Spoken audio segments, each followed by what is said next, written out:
I am sure sports. You know me there. I'm coast to coast representing. I mean, I say this is righteous representing for Omar. You don't know, come get the sports over here from near and far. Boy. Me say I am sure sports, one thing me sure about. When me say sure, that me not doubt. Come get your sports, get it over here. Come subscribe, repost and share. I am sure sports, one thing me sure about. When me say sure, that me not doubt. Come get your sports, get it over here. Come subscribe, repost and share. If me not sure, that me not say it. Know who score, that me not say it. Never know no game play, that me not say it. If me never see no game, me no know who play. For your sports news, better come over here so. For your soccer news, then come over here so. If you don't love sports, still come over here so. For the date, don't you want to love over here so.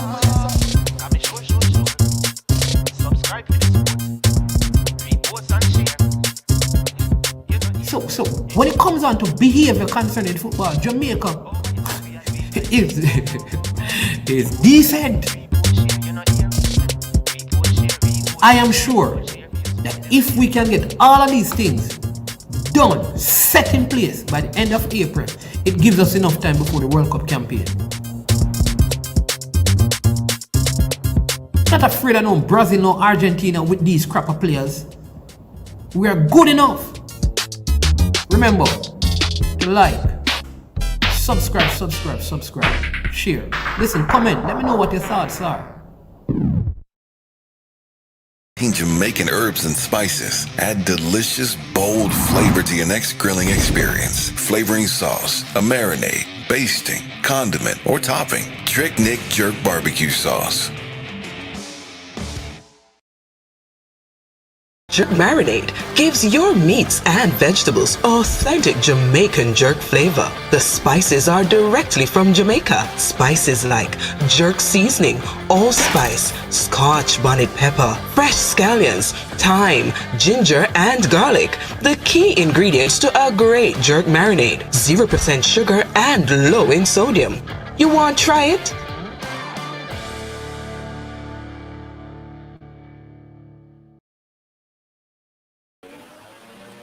Alright, greetings and welcome to I Am Sure Sports. I am Man's Man.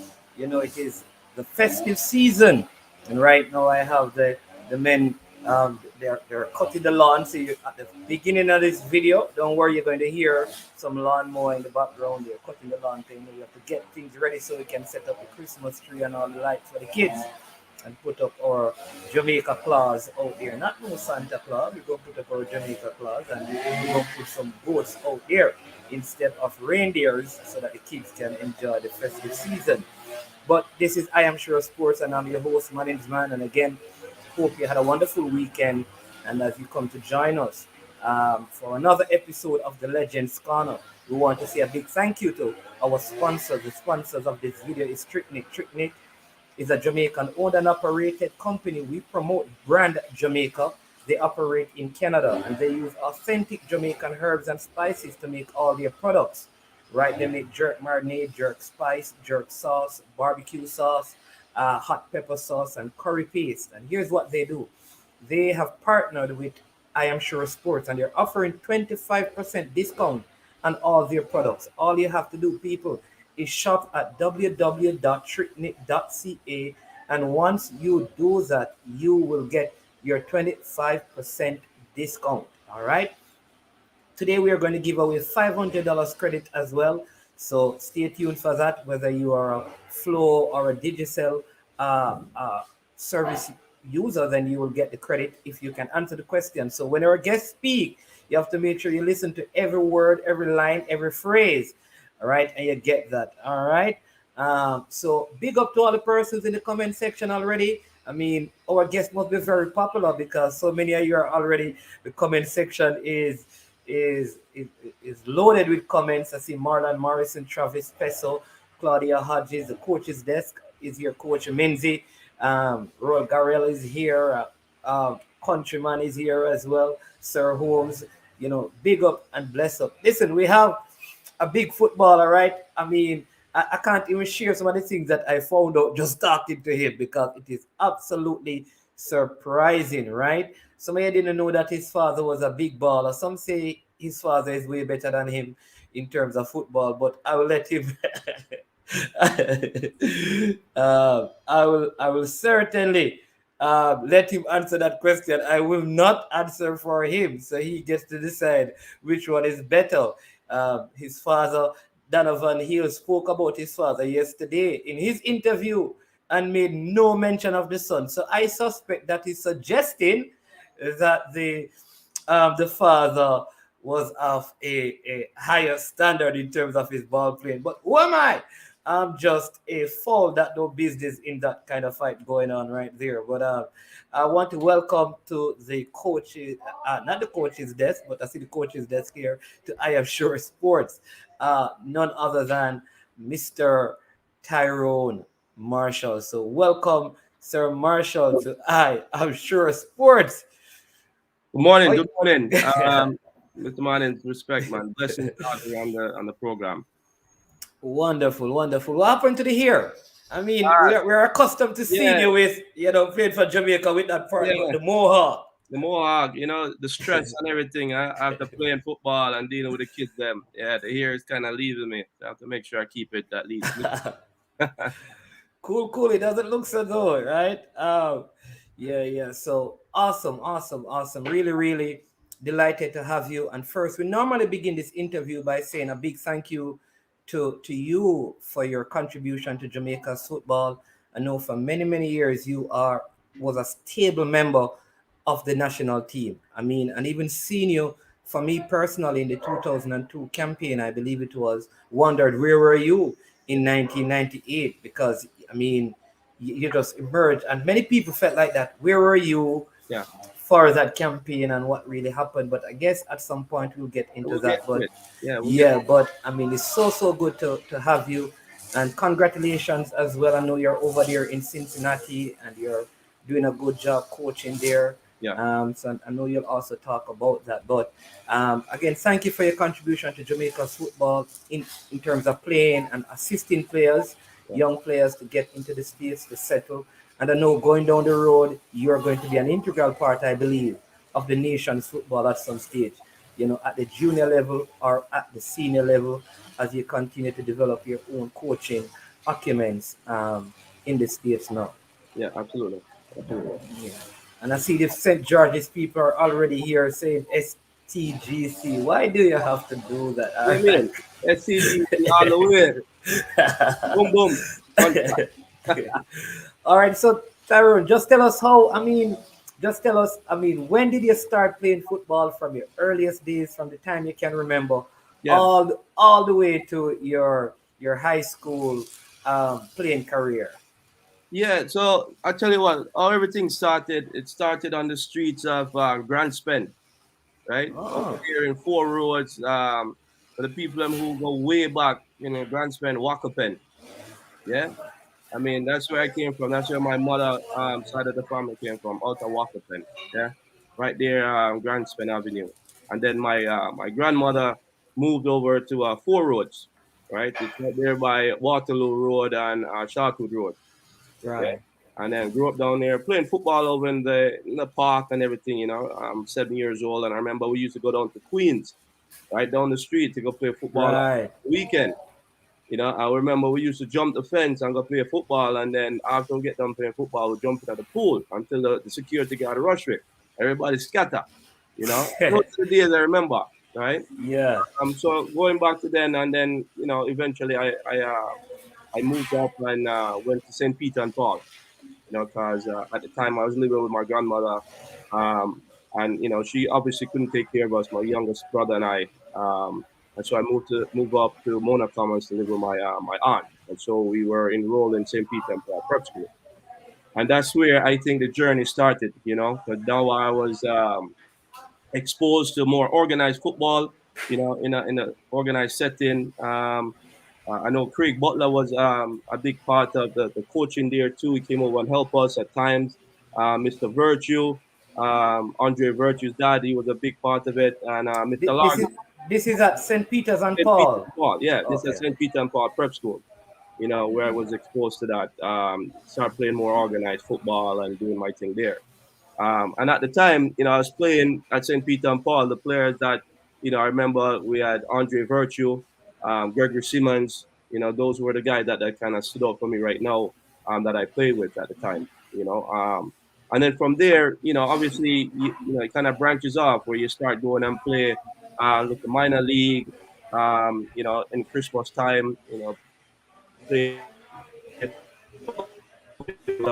and then after that, I move on to St. George's College, right? So Where in, I in, in played, prep school, right? In hold on yeah, a sec. In prep school, like when Andy was sharing yesterday, he shared how he was a dominant player in prep school. I mean, they won everything in prep school, right? Because in Jamaica, no, back in the days, prep school competition was very, it was competitive and interesting because that almost determined who were the players who were going to play Pepsi. In yeah. so, how did your prep school team? Well, for some reason, Andy somebody is dominant, but Mona Prep always seem to get the upper hand on us. I don't know why. Them beat us in the finals. We're always competing in the finals. Oh, Yeah, okay. Peter and Paul and Mona Prep, and for some reason they always seem to get the edge on us. But I think there was one year where we beat them in the Alberga Cup. Yeah, and we beat Yeah.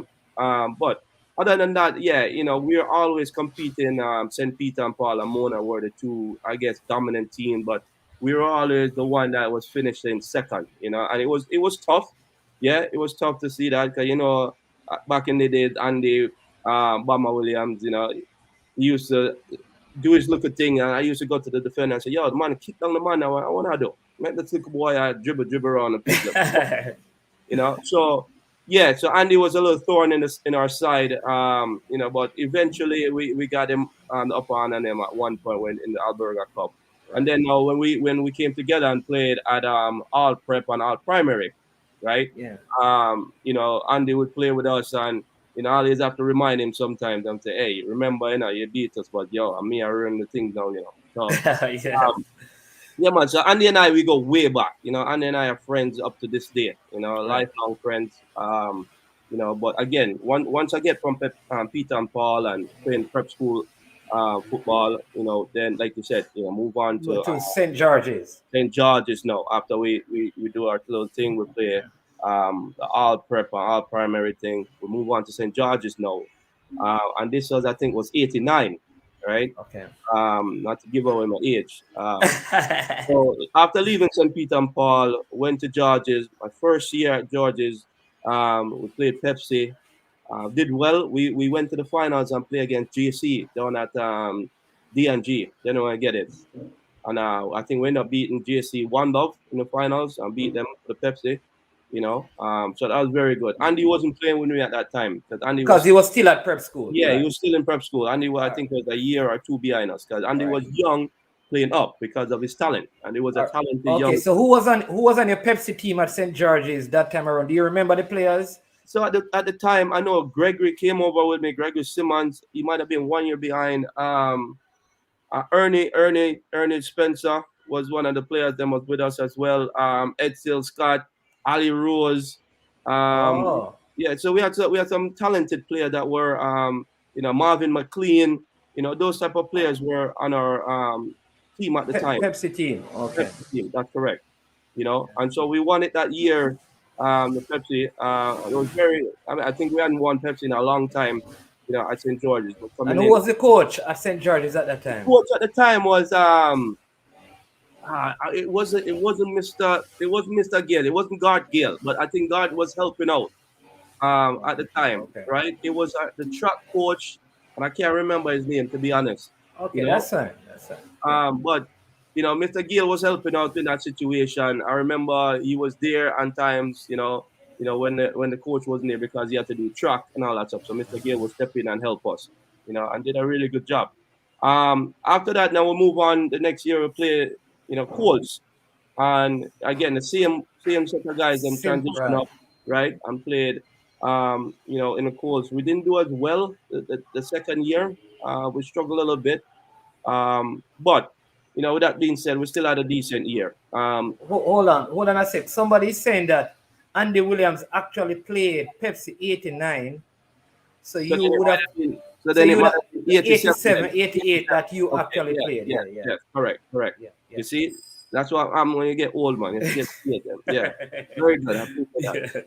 So yeah, so the second year course team wasn't, as it was okay. We didn't do as well as we wanted to, right? Yeah. But the third year, no, okay. So let me give you a little backstory on the third year now. So when we got to the third year, you had players who were transitioning. So on this team now, players from Andy's group now is there.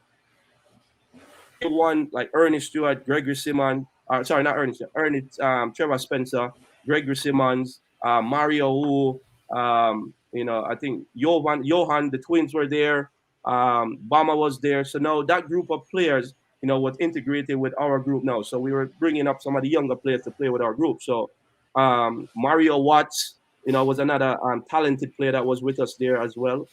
So now we're integrating our group, and it was a very good competitive group at Colts team. And you had players who were have the ability that could also play with the Manning Cup team. So Okay. going back to the story Manning that we spoke about yesterday, when that summer, because I know I was going to play Colts the next year. Coach Burtis Bell approached me and said, "Hey Tyrone, I would like you to stay and train with the Manning Cup during the summer." And I said, "Boy, coach, I don't know if that's gonna work. I'm gonna visit my mother and father up in Miami." So Burtis kind of gave me the ultimatum. Well, if you don't come, you're not gonna be on the Manning Cup team. I said, "Well, coach, boy, I have to make that move in Miami. I go for the summer." Yeah. So anyway, up there for the summer and spend my time up there and things like that, and come back now. And I remember watching Manny Cup training when we came back, and which Colts had just trained before. And Burtis come over to me and say, "Oh, Tyrone, I see you back now, and I still want to come out. We have a few injuries with the Manny Cup team. I want to come and train." I said, "Okay, coach, no problem." All right. So we were training, came out to training and do my thing. No expectation. You're a young youth playing with the big man them. So, you just come out and do your thing, and hopefully, you get a little bit time on the field, right? Um, and then we remember I played the first game over Stadium East, right? I forgot who we were playing, but someone got injured, and Bertie said, "Yo, Tyrone, warm up," and get to come into the game. I never expected to be playing at that point, and put me So in at the okay, so you actually made the team. Yes, I made the Okay. team. We because at the time we had some injuries, so I asked to come train, because Okay. of the injuries that they had. So now I was on the Manning Cup team, but I was also on the coach team The Colts team. as Oh. well, right? So So I you could play at that time. You could play could play Colts both. and Manning Cup. Yes, Oh, okay. Okay. right? At the Okay. time, because at my age at the time, I could play both, situations, Okay. right? I was young enough to play. And the Colts team that year was very good. I mean, I think we were winning all of the game, beating. We got to the finals that year, actually, at the Colts. I would play JC again, the same group that we played in the Pepsi finals. Yes. We brought them up into the Colts finals at Stadium, right? And I think we played before, was it the Walker Cup or one of the knockout competition that JC was playing in as well with the Money Cup, right?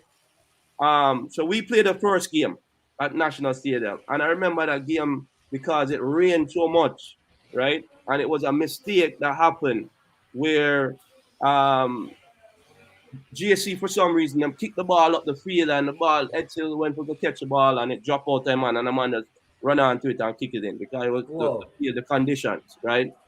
And the man them beat with one love. Them give it a hot love again in the final. We turn it around on us. But we were so dominant that year, we didn't expect to lose. Because we beat them early in the season, like 3-love at Georges, or 3-1, right? At St. George's. So we were kind of basically running the table. Everyone expected us to win the thing. You know what I mean?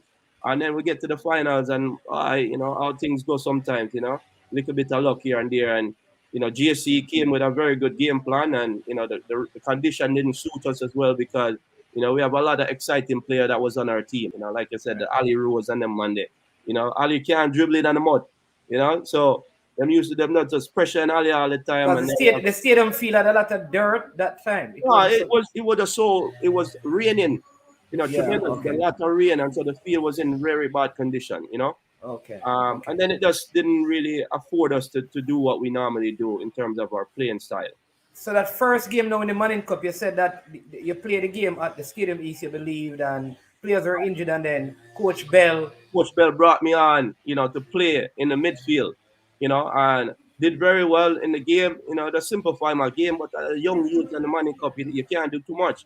You get the ball, you find the open man, and play, right? And when it's time to defend, you defend, and hopefully a man that can punch in your face or elbow you and them things. You know what I mean? Because There's a lot of intimidation used to go on back in them times. You know, man used to tell you about your mother and things on the field.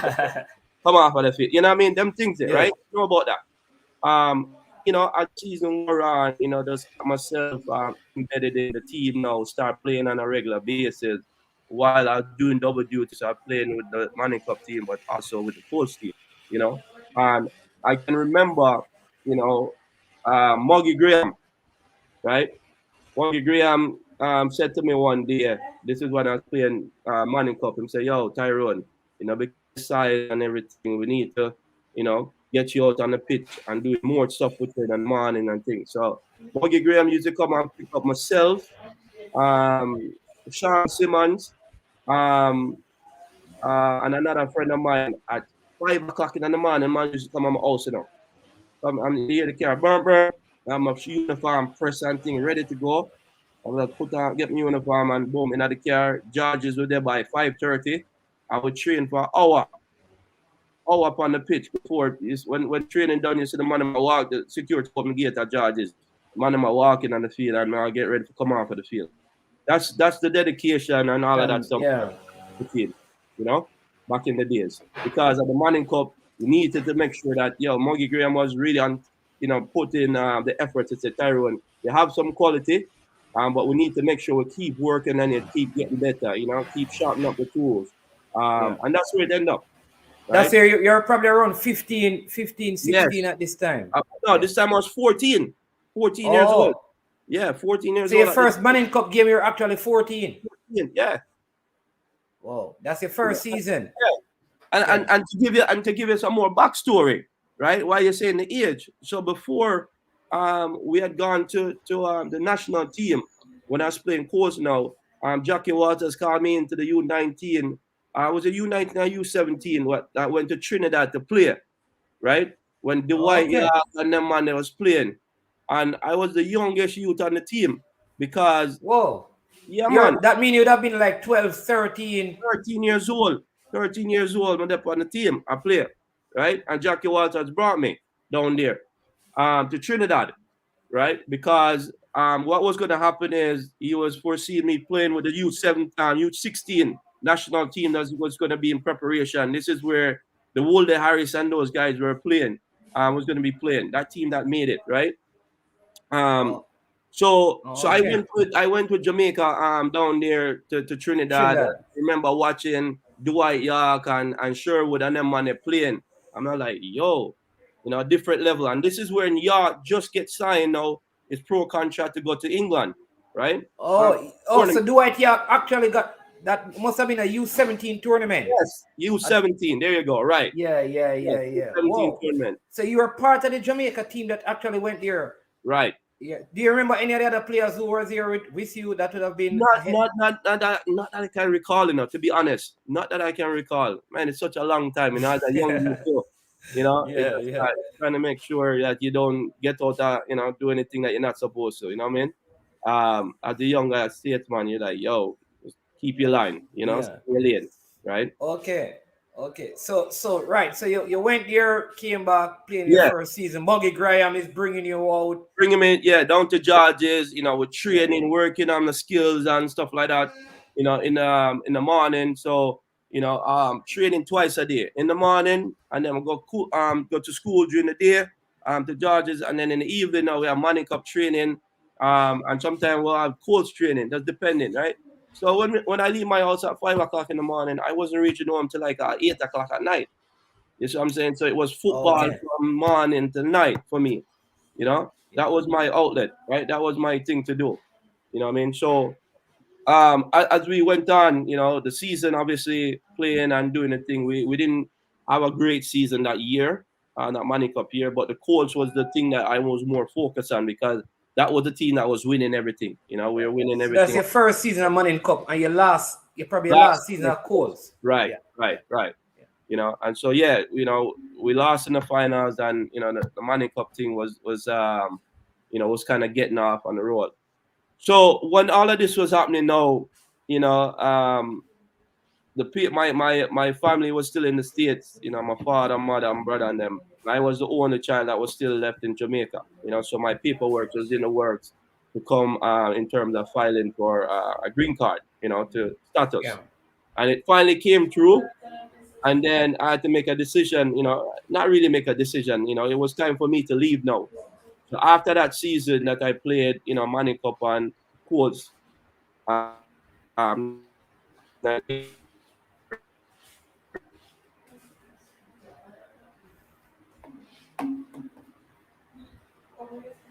right? We just lost you because I think the internet on your end. You said after that season when you Yeah. played Manning Cup and Colts, that's the last thing we heard.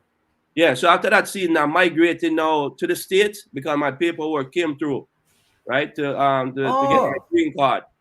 So so you now really played only one season of Manning Cup? one season of Manning Cup, that's correct, right?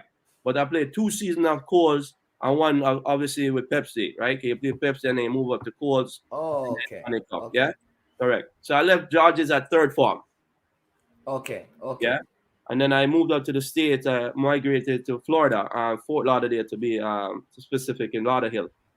And so that's where the journey for me ended, with the Jamaican side of the football for me, right? And when I came up to the States now, it's okay, trying to get into football here, playing club football, and then high school football, right? But I still had some ties where they wanted me to come down to play with the national program, but at the time the commitment to go back and forth, our family couldn't afford that, and we couldn't do that, right? So so we kind of lost communication there So for with a the while. national program, Right. right? So I never.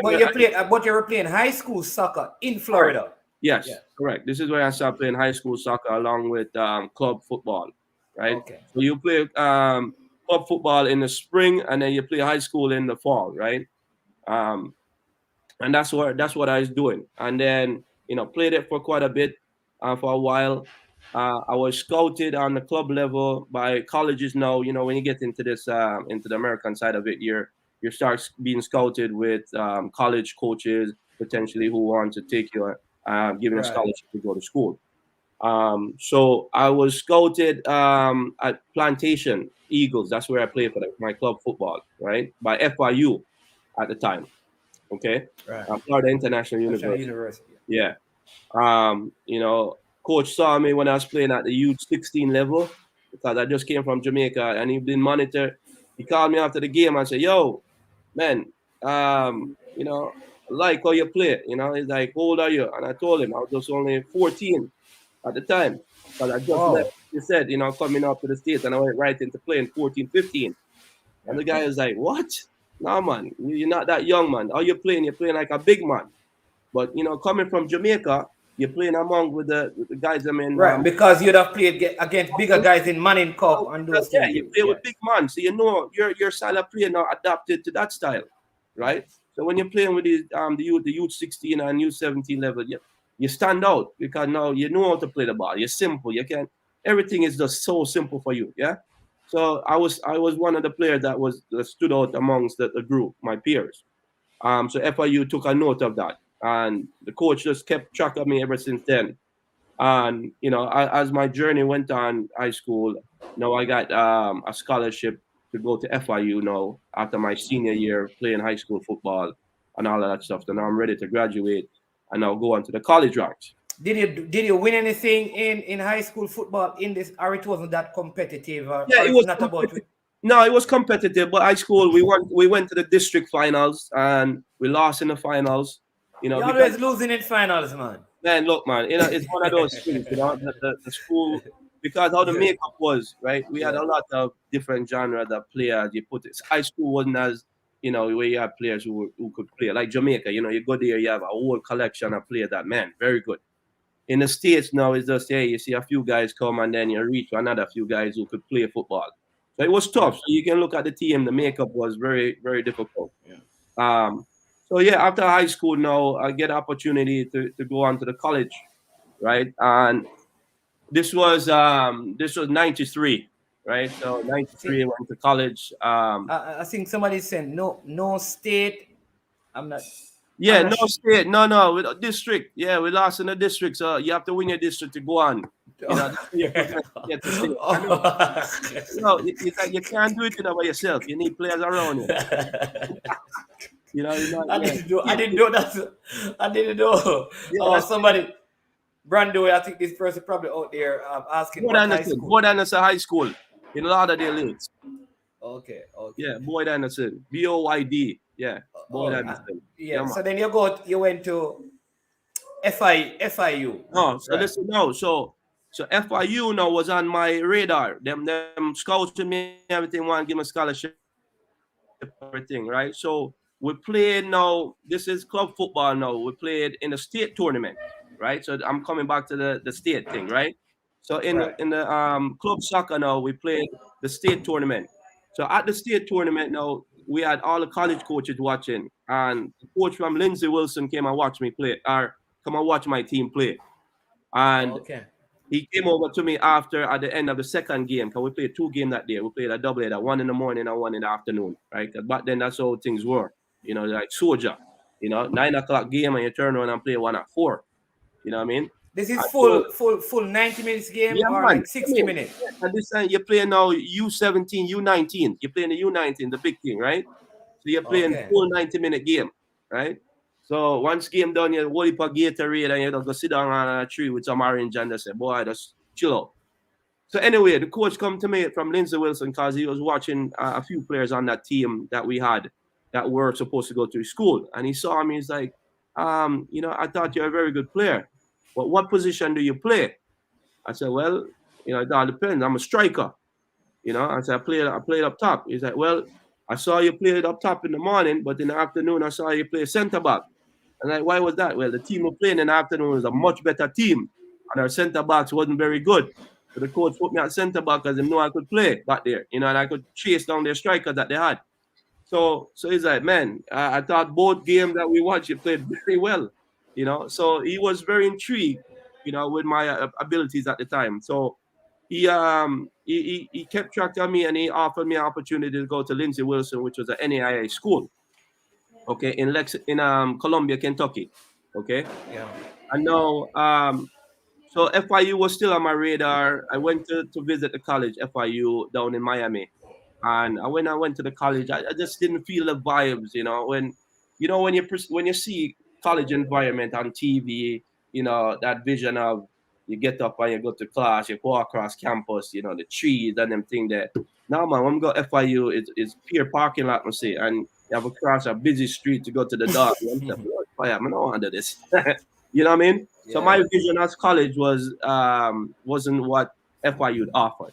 Yeah. Okay. You see, Uh, Austin Wilson says, "Big up, coach. Billboard watching." yeah. Respect my boss. Yeah. So when everything came to a part now where Lindsey Wilson, I finally decided I was going to go to Lindsey Wilson, okay, which is up Okay. in Columbia, Kentucky. All right.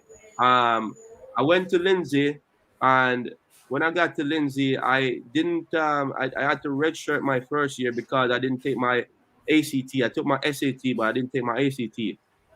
So I didn't get my eligibility. But the coach said, "Listen, come to the school. We'll get you in. We'll get your grades and everything, and you'll be eligible for the next season. Right? You can play another spring season and then go into the fall. Right? This was the fall of '94 at the time. Okay. Okay. So then started the fall of '94. Played well. Lindsey Wilson. We got off to a good start. I think ended up scoring like what 26 goals that year for Lindsey Wilson. What position you were? Just let the people know. Striker. Now I'm playing striker. This is what I'm telling you, right? This is how the journey started. So I'm striking for Lindsey Wilson. Okay. So I scored 26 goals my first year at Lindsey Wilson. Became All-American that year at the tournament that we played. So the NAIA tournament, right? You go through Right. Right. and I get to the tournament. And at the time, I was the first player to score 5 goals in a game in an NAIA tournament game, national tournament, right? We played a team from New York called Houghton University. And at the time, by halftime, I scored 3 by halftime. The score was 4-3. Yeah, no defense. You know, when the game end up, the end of the game, it ended up being 7-5. Right, the coach took me out and him said, "No, man." By that at the time when he took me out, it was 7-2 or 7-3, sorry, and the man him scored Wow. the goal. So I went on there to get all tournaments. Got a MVP, offensive MVP of the national tournament that year, and eventually I made All American. So at Lindsey Wilson, because they were a young This school. is the second year because the first year you said Yeah, you red couldn't- shirt, right? So Red this is shirt, my right. second year of college, right? But my Right. first year of playing, Yeah. correct. And so end up winning. End up getting the national tournament MVP, like you said, for the offensive MVP. We lost in the semis to West Virginia Wesleyan. No, sorry, Mobile, Alabama. They beat us 2-0 in the Alabama. semis. Okay. Okay? Yeah, of the national tournament. Um, got the Somebody All American. somebody's asking if you played with Boris Johnson Yeah, man. No, at Lindsey Wilson. Boris came after me. Yeah, but I know Boris, right? Boris came after me when I was at Lindsay. So when I left Lindsay, Boris came. Okay, okay. So Yeah, you didn't play together, but you went to no, the we same didn't play level. together, but he came after. And I know Boris. Boris and I played together at Aberview. Yeah, you see it, man. Just calm down. We're getting close to that, All right. Yeah. All right. All right. Go ahead. Go ahead. Yeah. So, anyway, so played again, All American first year, second year not Lindsay now. Same thing, go national tournament. We end up winning the national tournament now and won the national championship for Lindsay. So now we're getting into the winning part of it now. Yeah, we start winning now on the national on the college level. So we won Lindsay Wilson first national championship at the tournament. Again, this year now I scored 21 goals. Right, so in the two seasons I played at Lindsay, I scored 47 goals. As a striker. Yeah. And Whoa. at the time when I left Lindsay after 2 seasons, right, scored 47 goals, won a national championship, All American, first team All American both years, and MLS now was just coming in the fall. Yeah, they were just starting to get online now, right? And so that year when I won the national championship, the leading goal scorer in the nation for NCAA, I think I'd scored 20 goals, right? And I had scored 21 goals, and I look and I see my name at the back of the Soccer America magazine, and on the front was this guy who scored 20 goals. 20 and you scored more. 21. I said, hold on, something not right here. So now my perception, start changing. I said, hold on, I need to go on a bigger stage to showcase my talent. Okay? So FIU, I reach out to FIU and say, listen, I'm ready to come over with FIU. And then, we made a transfer. So I went from the NAIA now to the NCAA. So I just won the NAIA championship, right? Right. So 95. you're going to do your final 2 years at Yeah, at NCAA FIU, school. NCAA, correct. Yeah. Because I'm like, I need to showcase if I want to play in the MLS. Okay? Okay, right. Because that's where everybody else is watching. All of the coaches from MLS. That's what I'm looking at. I'm not looking at the small schools. I'm looking at the NCAA them, right? Yeah. So now go FIU that year. Oh, so you went to the same school that you rejected. Yes. right. So because I said, listen, the coach said to me, he said, look, if you ever decide that you want to come back to that school, we'll welcome you, give you a full scholarship, no problem. And at the time, I'm like, I have to go somewhere where I don't have to pay for the school, right? Because my parents can't afford to pay for college at that time, right? Yes. And so, college is very expensive, yeah? So anyway, so now the coach, I reached out to the coach, I said, coach, the offer still available, 100%, So my that year we left, I had 2 other teammates that lived in the state of Florida that played at Lindsay that transferred with me as well to FIU, okay? And so now we went to FIU that year, the 96 year, right? And we end up, ironically, we end up reaching the finals of the NCAA tournament that year. And this is where I made my mark when I went to the tournament, right? Scored 12 goals during the regular season. Because you're still playing center forward. Still playing striker now. All of my college career, I play striker. Okay? Whoa. Scored 12 goals that year. Okay? Went to the college semis, where the college cup, them call it, where you play the semis, 4 teams make it to the college cup, right? And that year that we made it to the college cup, nobody gave us any respect, Them say, yo, who's FIU? What am I doing here? And that year when we went to the College Cup, we played against 11 ranked teams, you know, and we beat all 11. Sorry, we beat 10 of the 11 ranked teams, and we tied the other one. Okay, so our record against ranked team that year was 10-1. You know, so that's how we got the bid to go to the tournament. So we got to the tournament, right? And then we went on and we got to the College Cup, the final four. Okay, we play a university at Charlotte, sorry, into the semis. And there's a goalkeeper on the team named John Bush that apparently MLS was after him and bigging him up, and you know, in the press conference, a man attack, peer things and this and that. For you, I'm gonna say to the man, yo, what's going on, man? They're not giving us no respect. So that night I thought I'm managing them down and I shot. I said, yo, we get that chance, you know, light up this youth, you know. Got this goalkeeper going like him wicked or bad. So when we play the match, score first, boom, 1-0. You scored? Now, yeah, I tell you, I get to my goal. So we score 1-0. Second, now we take a corner kick like 10 minutes later. We have a corner kick. Ball come back, boom, man, them jump up for the ball bounce over. I'm going to come, so boom, bicycle kick, boom, goal.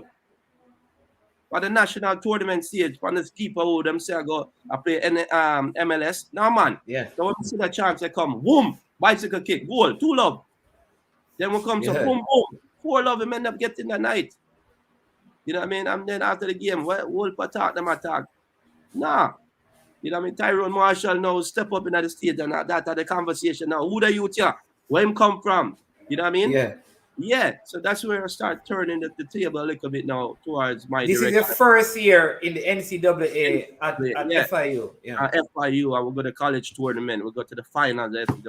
Score bicycle kick goal and in front of everybody, coach, all of the college coach them there. All of the scouts them from MLS there. I'm saying, yeah. And any other Jamaican you played against any other Jamaican during that time? Against other Jamaican, I played like at University of South Florida. Jeff Cunningham, you know, was that big. You should know Jeff Cunningham. Jeff Cunningham, one of the leading goal scorers in MLS, but because him get them opportunity to get capped by US, they end up playing for the US. But Jeff come from Jamaica. Oh. Yeah, Jeff wasn't capped by Jamaica. Jeff was up here. Jeff scored 130 goals in MLS, you know. Yeah, man. See, this is the thing that keep happening. You know, we have all of these talents don't get capped. They end up playing for different countries. Happen in the States. It happened in England as well. Yeah, absolutely. You know what I mean? So this is what happened now. So we get to the finals and you know we end up losing to St. John. Ironically, we end up because we beat St. John's early in the year. 2-0 down FIU. But in the semis, the captain, our centre back, broke him leg. Man, them broke him leg. So we have to put a young youth, a rookie in on the back. And man, them just boom, walk so back. Why you never go play a centre back, man? Yeah, man, a striker, man, I play that, man. Come on. Sometimes I play a goal, man, I score. You see what I say? Yeah. I scored 12 goals that season there. And my last season in FIU, I scored another 10. So if you put my college career combined together, I think I scored over what? 40, 56, almost 70 goals in score. You know, as a striker. And now my senior year, I was drafted. I got picked to go play in the All-Star game, right? Because this is when the draft is happening now. So the All-Star game happened in Fort Lauderdale, Florida, Lockhart Stadium. Okay? Right in front of my people, them, you know, in Fort Lauderdale. So everybody, family and everybody coming out. So at the time, them had, when them select the tournament, the All-Star team, you had the NCAA. See, you have to watch out, you know, when you call the man them name, you know, the man them from them school, you hear the man say? Yeah. That see there. Yeah, but he play for thing there for South Florida, University of South Florida. That's where. Yeah, Jeff they said he went to Herbert Morrison in Jamaica, and they used to call him Tuffy. Tuffy, yeah, Tuffy. Yeah, I'm gonna show you. You see it, man. Yeah, man. So okay, yeah, you know, you have a big baller like that, man, and man. You know, him come here in the US and the US cap him here. Yes. You know, So Lloyd O'Connor, who is over in that era, said that he played for Jamaica and friendly, but then after being ignored by Jamaica, he turned out for the USA. Yeah. Absolutely. And that's what I'm saying, right? It was capped. Yeah. And you can play in a friendly, but if you're not capped, you're not club tied or not country tied. Okay? Yeah. So that was the thing. So you have the big showcase All-Star game down in your place. Yeah. All-Star thing now, and them have the college, the Division 1, 2, and 3, them kind of put them guys together. And then you had the Elite 16. So I was in that group, the elite group that them played the All-Star, and that All-Star team was gonna play against the USL All-Star team at the time, right? So that was the nightcap. Okay. So we're playing, and this is where now all of the MLS coaches are there and everything. And I'm watching because ultimately they're gonna make their decision with these guys, potentially in the elite players that were there. And so playing that night, we end up beating the team 2-0, and then I scored a goal. You scored again? I tell you, listen, man, I mean, I try to tell you now. It's when you guys, you don't me like, yo, yeah, score goal. Yo, I'm a striker. Yeah. So anyway, I'll transition goal to score, man. I remember it vividly because I was on top of the box and it's a corner kick. And my brother, Johnny Torres, who actually I've just saw here recently at the MLS Next tournament in California, he was on top of the box. He and I were on top of the box, and we were striker partner up top. And the ball knocked out, and it came to me, and I played to him, and him dribble, and it was a 3v2 transition. He was in the middle, I was to the side, another guy on the outside, and two other their defenders in the back. And going down the wing, and the man played it out to me over half line. And I remember this vividly because when he played it to me over the half line, I'm look, I see the keeper out on top of the 18. I'm saying, no, man, what the man I do it so far? And so I look up, I'm see that. Nah, my thought in my head was, yo, goal me I go for. So when I come, so boom, touch, and outside of the right, boom, over him head in at the back of the goal. I said, what? Yeah, man, all the Lockhart Stadium real up, man. Man, I said, what? Where the youth here come from? You know what I mean? Family and everybody, boom. So we end up winning the game 2-0 and get MVP of the tournament. You know, man, and give me the game, sorry. Give me a leather jacket and thing like that. So go and go do your thing. A leather jacket? Yeah. You know? So yeah. Congrats, MVP. And then I got drafted that night by Colorado for the 11th pick in the first round. About then, they only had 12 teams, right?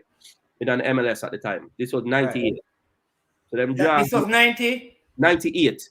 Oh, 98. Yeah, so 98. all of this time, you weren't called up to the Jamaica team when you're doing all of these things in college? No. So and Andy, because Andy came up after you and he got called. Right. But you see, Andy, I think Andy was there longer than I was. Right, because he was playing in the U teams. Yes. So they were seeing Andy, and Andy was in kind of the fold in a sense, the setup. So let me backtrack. So what I don't understand is that so none of these things were on media because you're scoring so many goals. There was no media outlet. There was I don't know what was going on. It's not like nowadays where we have Twitter and thing there and people can put on this and that and them know what's going on. It wasn't like that, right?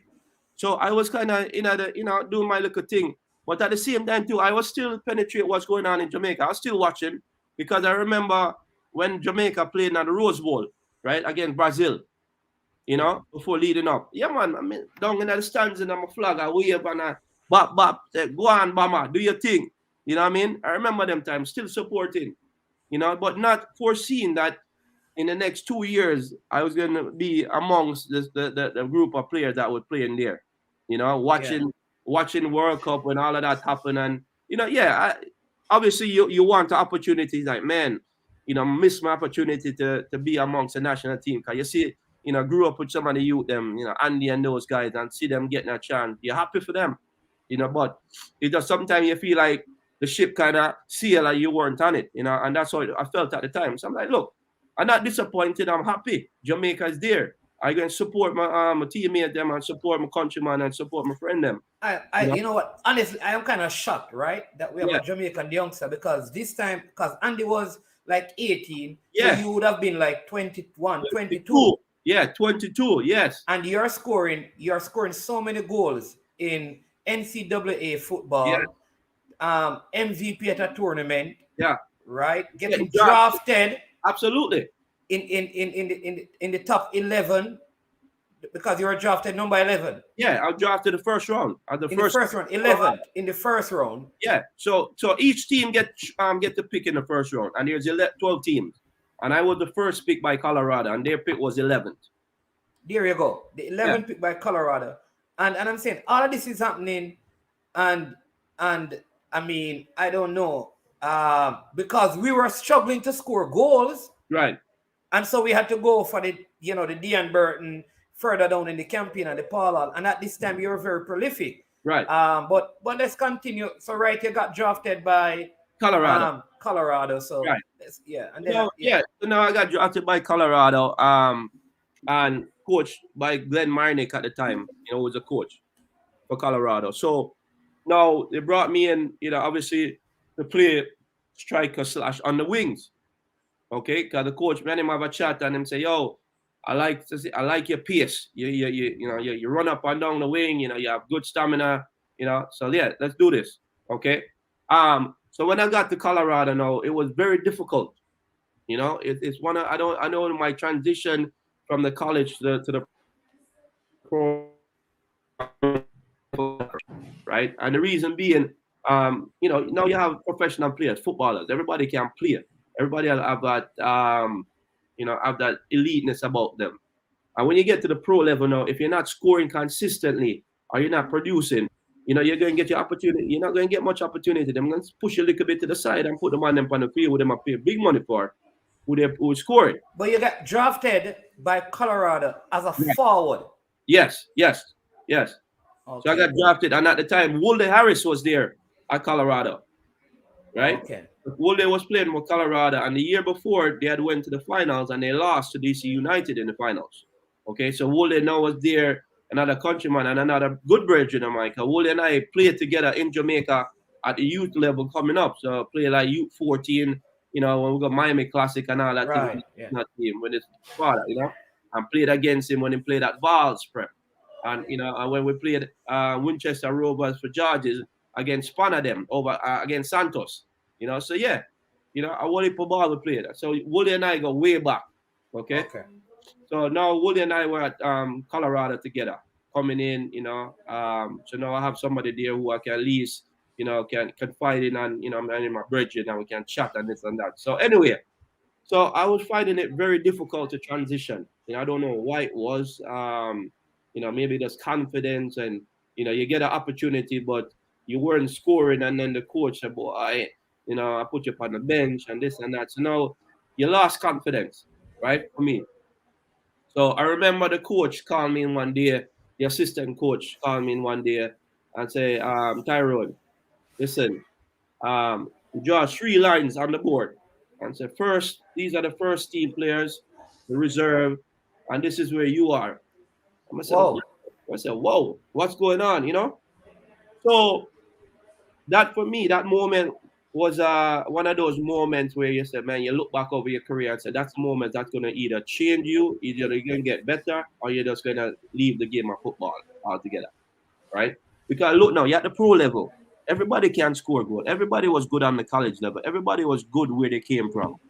But when you come in this environment, do you still have that same level of consistency that you had back then? Yeah, it's like what we're saying. Like what we're saying about our high school footballers. When you leave high school football, do you make the transition to the environment?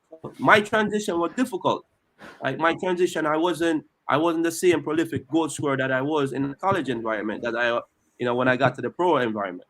So now that makes it difficult in terms of getting some time on the field, right? So anyway, so fast forward a little bit now. So after that conversation with the assistant coach, and he told me that, so I had to go back and kind of reflect and say, man, this have to change because I know I'm better than this. Okay. You're 20 and you're 22 when this is happening. 22 now, yeah, 22. I'm like, yo, I know I'm better than this. So I went in the coach office one day and I said, Coach, I like to find out if there's any outlets or any other way that I can, get some playing time because I need to be playing. If I'm not playing, it's difficult to the training session. You're not as sharp in the training session if you're playing. So he said, listen, there's an opportunity. Somebody reached out to me, one of the coach from the Project 40 at the time, which like now we have that. It's called Generation Adidas. Where you have like the all elite players, and they form a group of players, right? And they travel. So basically, all these young players that they used to pick and they used to travel in the USL at the time, right? Yeah. So they had the Project 40. So the coach called me and said, hey, Tyrone, love for you to come and play with the Project 40. So these guys will come together on the weekends, they'll play games, and then after the weekend, they'll disperse and go back to their clubs. Okay? So then I got into that environment and I started playing now on a regular basis. So now the coach called me and I said to the coach, hey, wherever you need me to play, I'm there. It doesn't matter. Center back, right back. You told the coach that? Yes, I want to play. Because I've just sit down in my club of Colorado for the last 4 or 5 months. I haven't played at all. Right? Yeah. But I said I have to do something to play because I know my ability. I know I can play football. Right? But if I'm not getting a chance to play in games, it doesn't translate into the training session. You're not as sharp in the training session. So the coach kind of overlook you. Because your first touch might not be as clean as it should be. Your finishing is not as clean as it should be. Okay? Okay. So now, start playing games with the project part, playing 90 minutes, on a consistent basis. Score start rhythm, right? And then finally, after like 12 games I played with them, I remember I'm training one day, the coach said, hey, Tyrone, I need to talk to you. Call me over and say, yo, I need you to stay. Your training has been very good the last week or so, man. I could see the difference. So I said, okay, coach, no problem. So he kept me back instead of sending me over the weekend. He kept me back for the game, right? We're playing that weekend. We played against New England. And so I'm in the 18, the game going on. We lead in New England, 1-0. Okay. Second half start going in. We're at that 70th minute. Coach called me over. I'm saying my wave. I called him. I said, hold on. I look around. I said, Tyrone. I said, no, man. I don't mean my call. Yeah, man. Because all the stuff that went on, and all of a sudden now they might call you, So I'm saying, okay, so that went over. And I talked to the coach, and the coach, all right, Tyrone, look, you're coming in the game now, yeah, and this and that. I said, all right, where am I going, coach? I'm going at center mid. What? Center mid, okay, no problem. Boom. Put on my jersey quickly, boom. Go on the field. So my first MLS appearance in the league was against New England at center mid. Not on the wings, not at forward, at center mid. So I'm going to go on there, I'm going to do my business. I'm a footballer, I can't play. No matter where you put me. Oh, right? yeah. You just put me in the field, I can figure it out. You know what I mean? I can play. You see what I'm saying? So I went on, did my thing. We won the game 1-0. They played decent for the 25 minutes that I was in the game. Yeah, man, very good. And then after that, now, what ended up happening, what I found out later on, was they put me on the field to kind of show that my stock, to show, hey, this guy could play. And then on Monday, so I played the game Saturday. On Monday, they called me into the office and said, yo, you're traded to Miami. I said, what the rats? That's going on here. But this is the pro level now. Oh, okay. So what they really wanted to do is Miami to see that you are a good player. Right. So they say, yo, we have this guy, he can play, They were showing. Yeah. I get on Monday, you get traded, you go to Miami. I said, Ras, well, I'll go on and so no. But I was excited because Miami now, that's where I played. Right, that's where my background is. That's where my backyard is, I should say. Fort Lauderdale. Yeah, I live in Lauderdale, Fort to Lockhart Stadium, about 10-minute drive. So that's my neighborhood. That what I mean. This is my people now. I'm going back home, so I'm excited. I go back home, play. I'm excited. Go back home, go play in front of my people. So you only played one game for the team that you got drafted. Yeah, one game. 25 minutes. Yes. And then they trade you. And then they trade me. Right. This is 98 Okay, 98, them trade me. I'm going back to Miami now to the Fusion, right? And then we go to the Fusion. And from there now, when I get to Miami, there's a coach there, Ivo Workman, the Brazilian, okay? Brazilian coach. All right, so I was there, I'm playing and thing, and he put me on the wings now. Because I'm like, yo, I like your speed, you're up and down. I like this energy, right? And so with that now, he put me on the wings. So this is where my transition now, start to evolve a little bit, where I was on the wing and then eventually we went into a back three, or with the outside backs kind of going up and down. Yeah. So now this is where I start, transitioning like a right back, a right winger. Transition from the right from the winger into a right back role because I'm dropping back so much. But so my defensive policies start to come into now.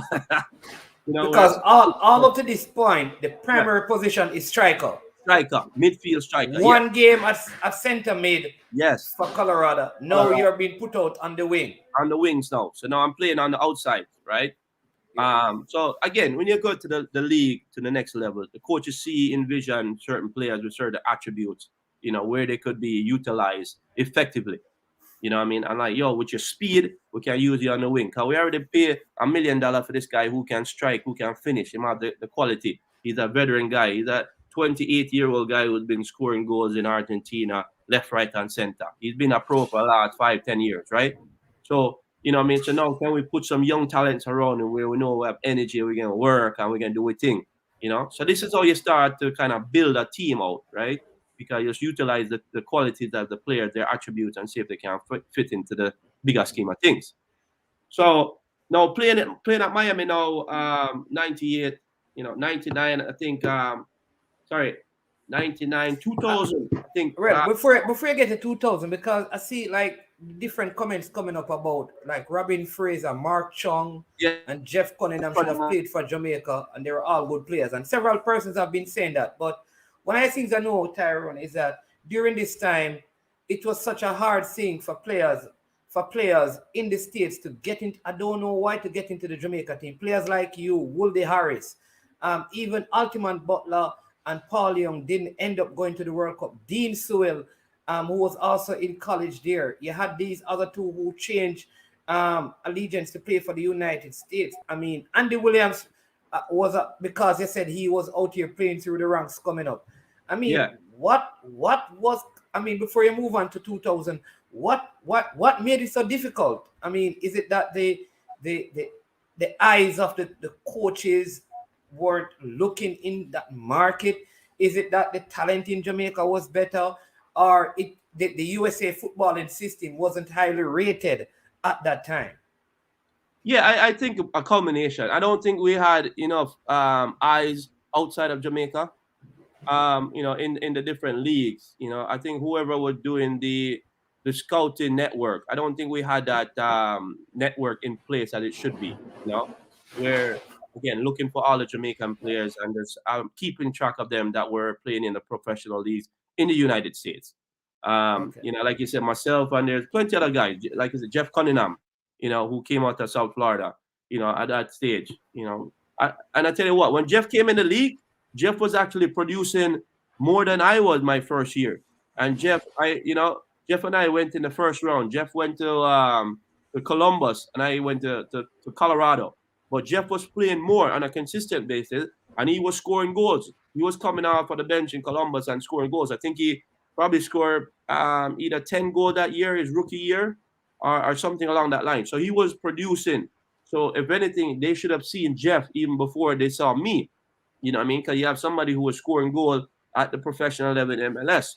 But again, I don't know people's perception of like, oh, MLS, I want to go England.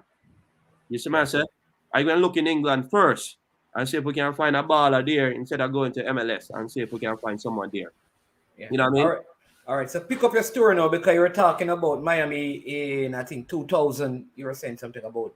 Yeah. So now, Miami now, Bama now come join the team, right? Bama now play with me in Miami. And this is after the World Cup because they come back from the World Cup. They just came back from the World Cup, right? And so, hey, tell Adrian to get my son here in the room. I'm going to the tournament here in California, the MLS next tournament. Okay, you need to tell us about your son, See, because your father is supposed to be better than you, so I want to know if your son is. Yeah, this youth actually, man, this youth in wicked, man. So, what age? He's a U19, but he's 17. So has he ever been called up for any Jamaica U team? No, this is the other thing. That's what I'm trying to show you. You have all them youth, with Jamaican parents. And listen, last night I had this conversation, right? Yeah. What is the problem? I mean, Desmond got off his scimitar as a son. Ricardo Gardner, you. I mean, so many of the other footballers have their sons. Paul Young. Yeah. I mean, Walk. All of these guys, and they play football. They are good talent, and they don't get called up to our youth. But I mean, just continue, sir. I don't even want to. So now Bama joined the team after the World Cup, 98 champion. So now he come to Miami, right? And then doing him thing and this and that. So I remember we played in New England. Okay, so the next World Cup cycle is coming on now in 2000. Right. And so they were scouting Andy. This is when Mr. Reed was Sebastian Lazzaroni now was the head coach, the national team. Okay, so he came up to watch Andy played when he was playing. We were playing New England, so Andy was playing with us in Miami, and they came to watch a game up there in New England. And Andy and I were roommates, so they watched the game up in New England. And I think I played. This is now I'm playing for Miami. This is my third season in Miami. Now I'm playing outside back now. Okay. Yeah. So now I transition. Now I'm now playing more in the defensive half now, but at the same time I have the attribute of the outside overlapping and getting forward and doing my thing. Okay. So they came and watched Andy play, and then they're like, "Yo, who's that guy?" Oh, so they came to watch Andy. And they saw me in that game. Ah. Okay? So this is where Sebastian Lazzaroni and Mr. Reed, Horace Reed, they saw me in that game.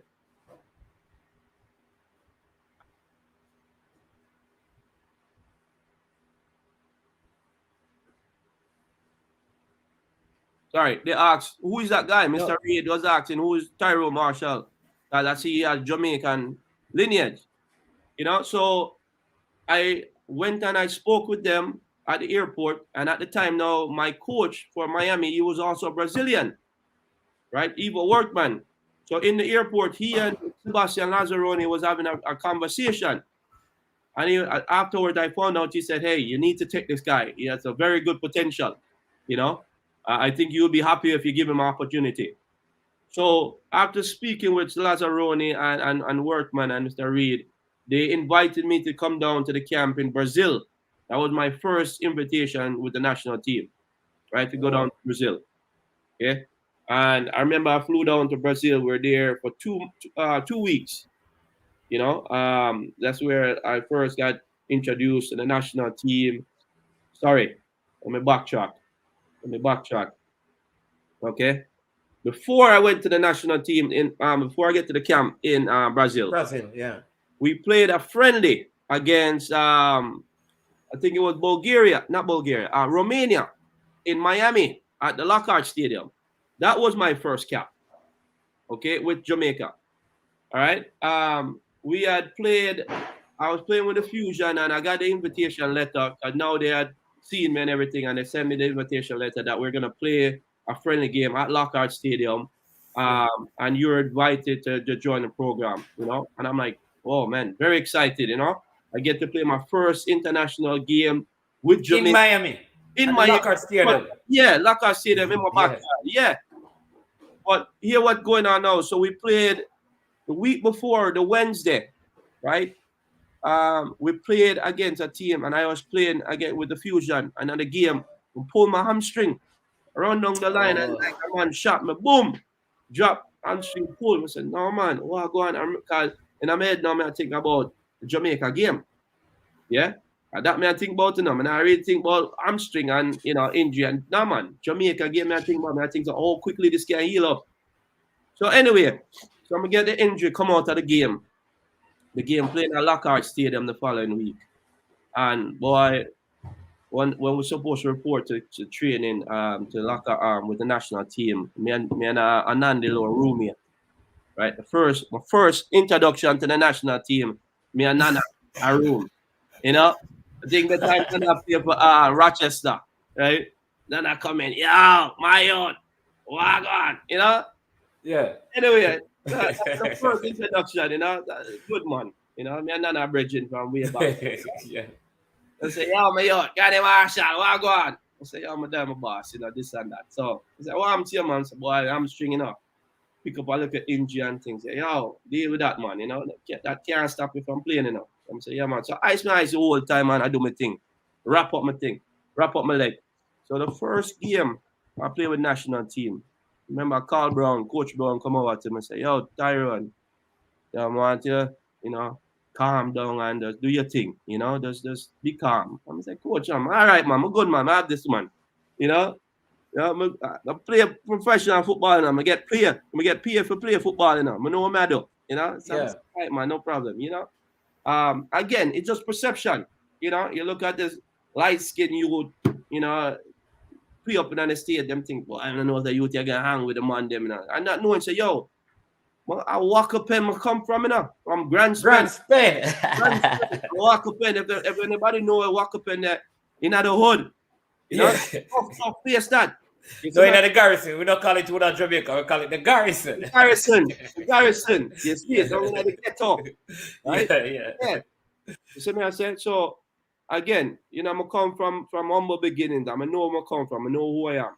You see me, I said? So, when you put me amongst this, I come from Jamaica. I used to go pump the standpipe and turn on the water and wash my head and them thing and bathe on a standpipe. So, I know all it is. I know the tough living. You know what I mean? So I go on like me not come from Jamaica. I might look a certain way, but I come from yard. Yeah, so that kind of prepping you like there was a light skin American youth. I wonder if you can manage the hardcore. Right, them can manage the youth them. So they put none in the room for kind of get you hardened. Yeah, you know, so coach, I'm all right, man. I'm a good coach, don't worry. So at that time, my hamstring bother me. I'm saying, yo, man, mind over matter. I'm go up on the field. I'm not to say nothing. Just go and play. Yo, when things said and done, man, them come after them play full game, no problem. On the wing, them play me upon the wing. I think I end up playing left wing and right wing for Jamaica debut. I did my thing. You know what I mean? Did what I had to do. I was a pro. Bibi wasn't called for that friendly. I don't know if he was, I don't think so. I think he was still in England. He was still in England. Yeah. Okay. Yeah. And at that time, I don't think they were calling in those guys for those friendlies. I mean, it's more the local guys who were in the United States or the local Jamaican players. Okay. Yeah. And so that was the makeup of the team. Okay. So that's what happened, right? So play the game.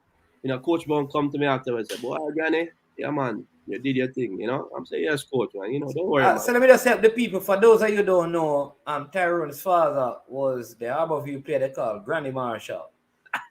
So that is why. Yeah. That is why they refer to him as Granny Marshall. Yeah. Just for those who don't know, Right. So yeah, man. So that's how I started my journey with the national program. Playing first game in Fort Lauderdale and thing. And then now I got my opportunity to go to Brazil camp. Yeah. Yes, for 2 weeks, and that's where I started to get integrated a little bit more with the players them and Peter Cargill and them and they sit down and chat. And so Peter Cargill used to call me Footy, because my shoes is a size 12 I wear. And I said, man, your foot so big, man.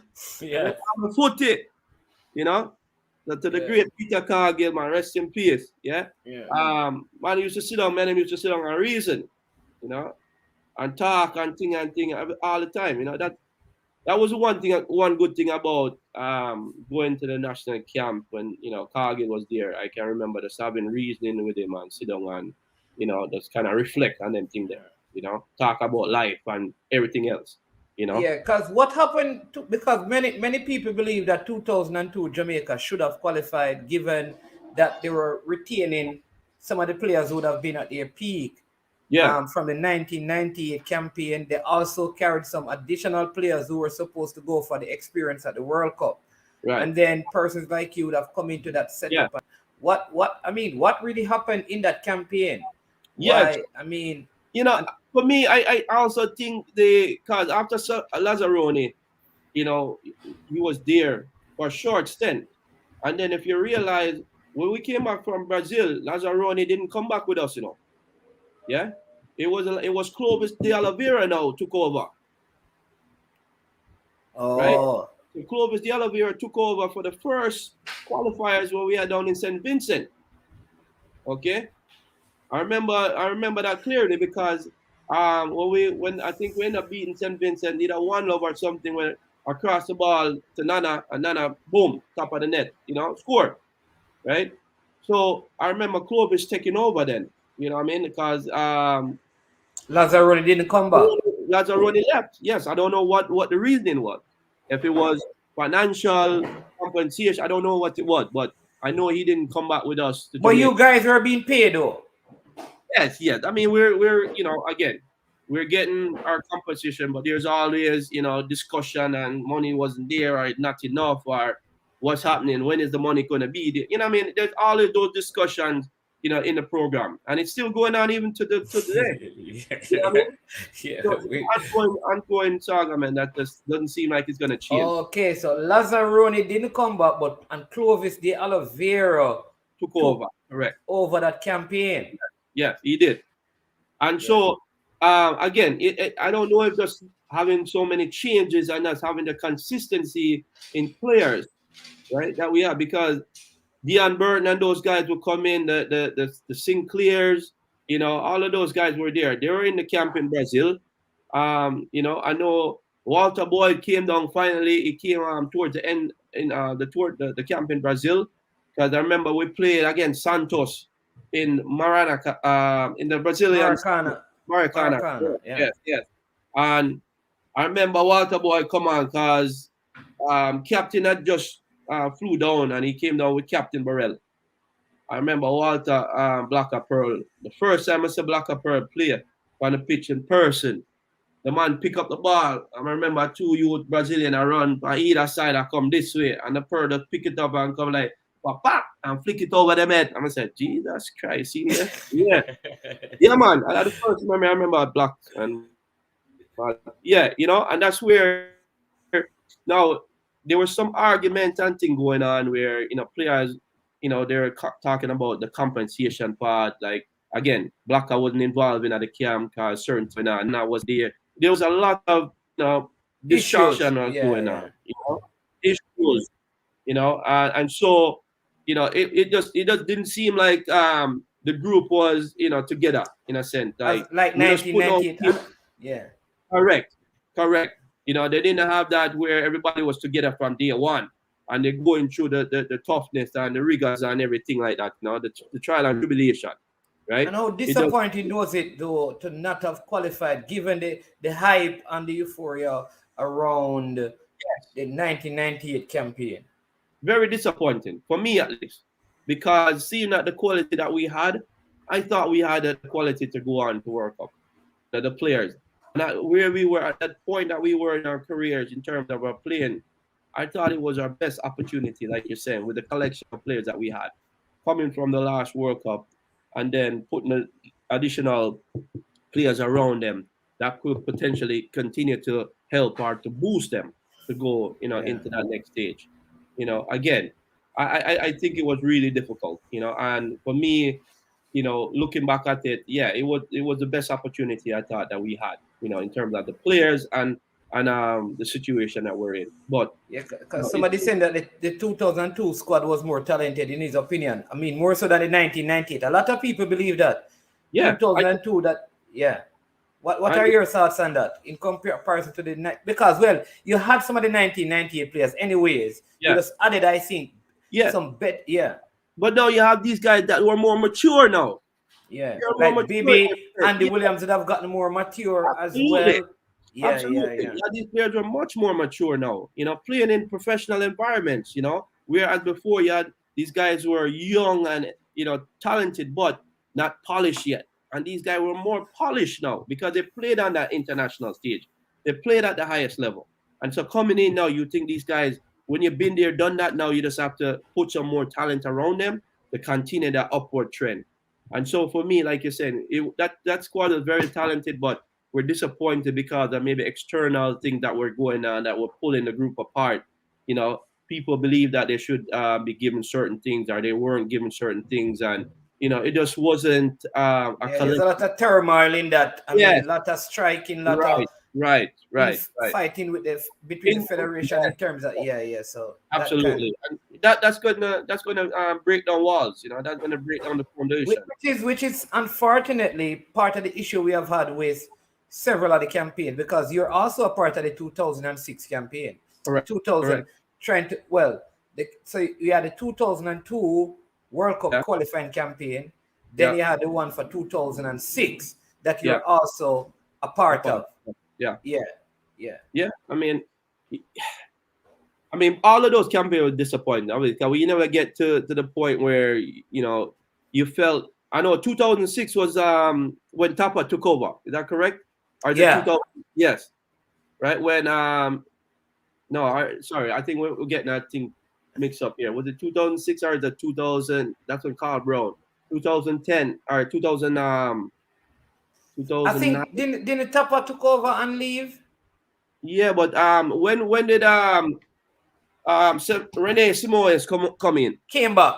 Came back at what? Um, I think it was 2006. He Yeah. left for the 2002 campaign. Okay. He came back for the 2006 campaign, and then Okay. he left. He was fired on the way from Honduras. Right. So we lost, and then Tapa took over then. Right. And then we Right. went. Tapa was 2008, Right. going to the 2010 World Cup campaign. Sure. Yes. So that's Yeah. the part. So the 2006 was disappointing, obviously, because we never, but that group that Tapa took over, right? I think we had a very good group. I thought we had the opportunity to potentially make it on, because when Tapa took over, I remember we went on a look at Win Street where we beat Mexico. I forget what we beat Honduras. Honduras, yeah. Yes, and then we had to beat Canada at home like 4-0 or something like that, in order for us to get to the next stage, and we end up falling like a goal short or something like that. Right. I think they scored a goal. I think Yes.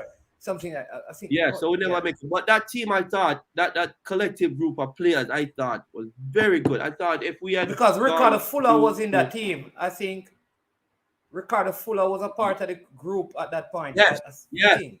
Yes, he's the one who scored a goal against Mexico. Remember the goal and just cut Rafa and then boom over the keeper head. We beat them 1-0. Yeah, man. So yeah, so I thought that group was very talented as well. Obviously the 2006 group. Again, that was a tough one. It's a tough one. It all stemmed down to the interior struggles that we have. Over finances and not getting this and not getting that, and it's always going to be the root to all of the situation where we don't get through. Yeah, somebody said Andy Williams scored a goal against from a corner kick against Canada in one of those. Yeah. Wouldn't be surprising. Yeah, but I mean, what do you think was your best performance in the Jamaican jersey? Yeah. And your most disappointing moment in the Jamaican jersey? The best, I think, the best moment was the goal against Trinidad in the National Stadium. When everything happened, with Shorty, in a car crash passing away, and then our first game back, was a tribute to him. But also seeing the National Stadium overflowing with all of the emotion and all of everybody coming out for the first World Cup qualifier at home and stadium pack, ram, you know what I mean? Yeah. And I remember playing, and you have, the likes of Dwight York, Stern John, Russell Latterfield, Shaka Islap, all of them man they are playing in England and this and that. And then, we have our group together. And I remember when the game started, Bibi ended up getting injured in that game. Like the first 15 minutes or something like that, to get knocked out of the game. And I was playing right back, I remember, right? And then when Bibi get injured, them switch me Covis, the elevator switch me and put me on the left back. Okay? Right? And switch me and put me over to the left back. And so I remember a couple plays before I was in the box and had the opportunity to shoot. And I remember I freaking kicked the ground and it just didn't come off. Right? Yeah, man. It just, so the next time around, I say, anytime I'm in the situation again, I kick the ball as hard as I can. I don't care. Kick it as hard as I can to the goal. Because, sometimes you try to be pretty and I place the ball. I'm kick the ground with your ass, So the next time I came down, I remember there's a combination on the side, between myself, Dean Burton and Darrell Powell. And the ball got popped out because the Trinidad defender them came over and it popped out. And I was just continuing my run, my overlapping run. But I did an underlap. I came inside instead of going outside. Because Ian was out and he was trying to chip it through the two defenders. And it bounced off of one of the defenders and I kept running. And it just fell right into my path. As soon as the ball fell, man, it just boom, put my head down, lock my ankles and just hit it as hard as I can. And the rest was history. Shaka Islap was picking it up out and back of the net. So, yeah. Mr. Special Edition is asking you to shout out FIU University for him. So FIU, bam, bam, bam. And then that Trinidad team was really good, but we balled them on that day. And then This man said, no, Marshall, your best goal was a friendly against Nigeria. You played against John Obi Mikel in 2008 friendly in Millwall Millwall Stadium. Stadium. Yeah. Yeah. Yeah. No, man. Look, man. I tell you what, man. That goal in Trinidad was fantastic. Against Jamaica. I mean, in Jamaica, sorry, against Trinidad was a fantastic moment, man. The reason being, I said that was one of my best Shorty moments Malcolm. Yeah. because my mom was there in Jamaica watching. My dad, like all of my family was there, in the national stadium watching, man. So it was a proud moment for me to showcase on that level and score the winning goal as well. And also the moment that was going on with Shorty passing and getting the result. It was a big emotional day.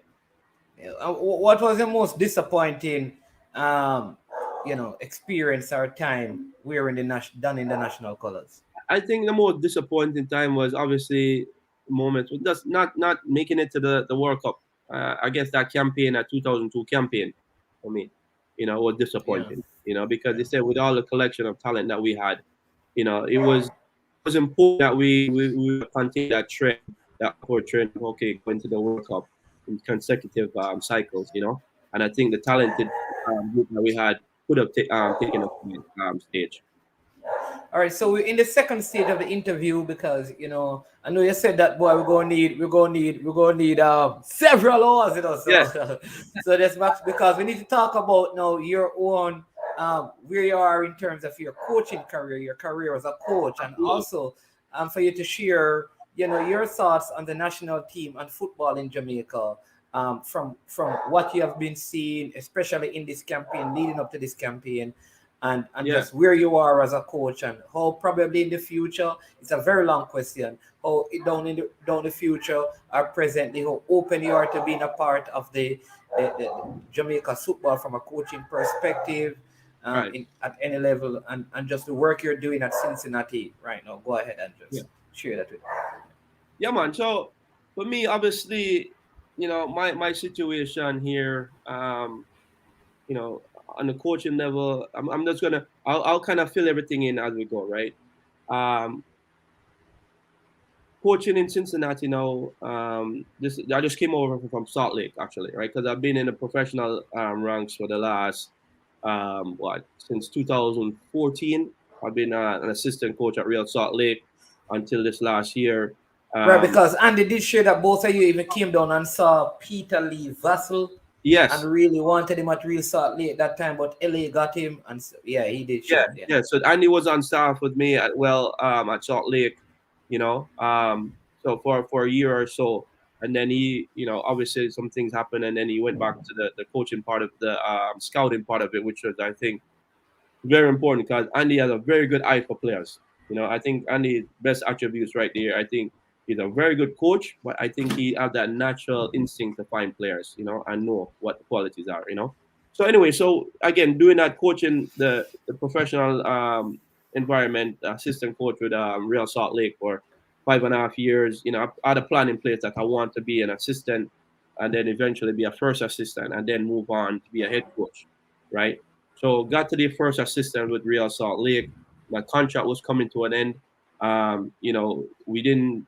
The club was going through a transition period. They didn't. We didn't see eye to eye in terms of monetary compensation. What we need to look at going forward, and they weren't extending my contract for more than a year. So I'm like, look, I need to start looking elsewhere because right now I don't see my future. You know, Here at Salt Lake. I see my future somewhere else in terms of being a head coach, right? Um, so I decided now to go on to Cincinnati, who gave me the opportunity to potentially be the head coach with the 23s, which is the second team. Okay. So I came over to Cincinnati, obviously, to get head coaching experience because I did an interview for the head coach for Cincinnati. Ironically, before, they reach out to me because they reach out to minority candidates. Part of the requirement now in the MLS that you need to reach out to all the different, genres and, ethnicity, right, to give everybody a fair opportunity, right? And so they reached out to me and I did my interview for the head coaching position with Cincinnati. Again, it's good to go through that process. You never know what's going to happen, right? But it just helps you as you progress in your development. So did that. the GM was very, very pleased with the interview. He called me back 2 weeks later and said, look, unfortunately, we're going to go in a different direction. We're going to hire Yapstam. He comes with a little bit more experience, being in the international level, whatever. And so he said, look, but I have something that's coming online. I think it would be very good if we could have you in the academy or in the club, sorry. If that's something that you'd be interested in. And I'm like, absolutely. As a head coach, I know I can do it. And then I'm in the environment, and potentially I could look to progress up the chain, right, up the ladder. So with that being said, I made the transition now. I came over to Cincinnati. I became part of the academy because the U23s weren't online at the moment. So I had to kind of embed in myself in the academy with the U19s, right? And the reason being because that team was available, and it was also the team that potentially was going to move up and be the 23, the initial team for the 23s. Okay, so it's a good way to kind of get the acclimated and get familiar with the players them in the environment, and also get familiar with the academy, because that's going to be our feeder system going into the 23s, and then move up to the first team. So it was a good move for me. Came in, signed a 3-year contract, and then looking to potentially veer off whichever direction I want to go in terms of getting an opportunity to be a head coach in the league, right? But I just need to start doing it on that level. And once you start doing it, they'll know. But with that being said, no, while I was there in the academy doing my thing, coaching and this and that, the first team was struggling. And then all of a sudden I had an opportunity now to become the interim manager for the first team. Okay. Oh. Yes. So I had an opportunity this year, just 2 months ago, because the club approached me and they said, look, they're obviously going to release the head coach now, and we're going to put you in charge to be the assistant, to be the interim manager. You're the only one in the club that has MLS experience. Okay. And so we're gonna go with you, and see what happens. No, there's no what is the expectations in a sense. We don't expect you to win any game or win all of the game, and if you do, let's see if that happened, then potentially. So, but look, we just wanted to see out the season, finish it off, and then see what happened next. So they're still looking for the GM had left, right, and so they're looking to hire a new GM. The head coach had left, so the club was kind of in a transition period. Okay. So now I had to leave the U19s and now step up into the first team and try to kind of get that environment right, get it back on course, so to speak. Okay. So I had to come in, and just all of a sudden now it went from U19. I just did the U19 senior team. Yeah, U19 23 on Saturday. I have to turn around on Monday and come and sit down in front of the first team and talk to the man them and tell them this is what we're going to do. This is our direction. So you can imagine how big of a transition that was going to be. And yeah, Omar is still part of Cincinnati setup, but not on the playing side of it. I'm on the working in the community setting. I try to get him out. Yeah, I don't know what's going on with the youth there. He's a good youth. Right? So that mindset now of being with the young youth them now we have to transition now back into the big man them now and the professional environment now. You have to turn the switch quickly.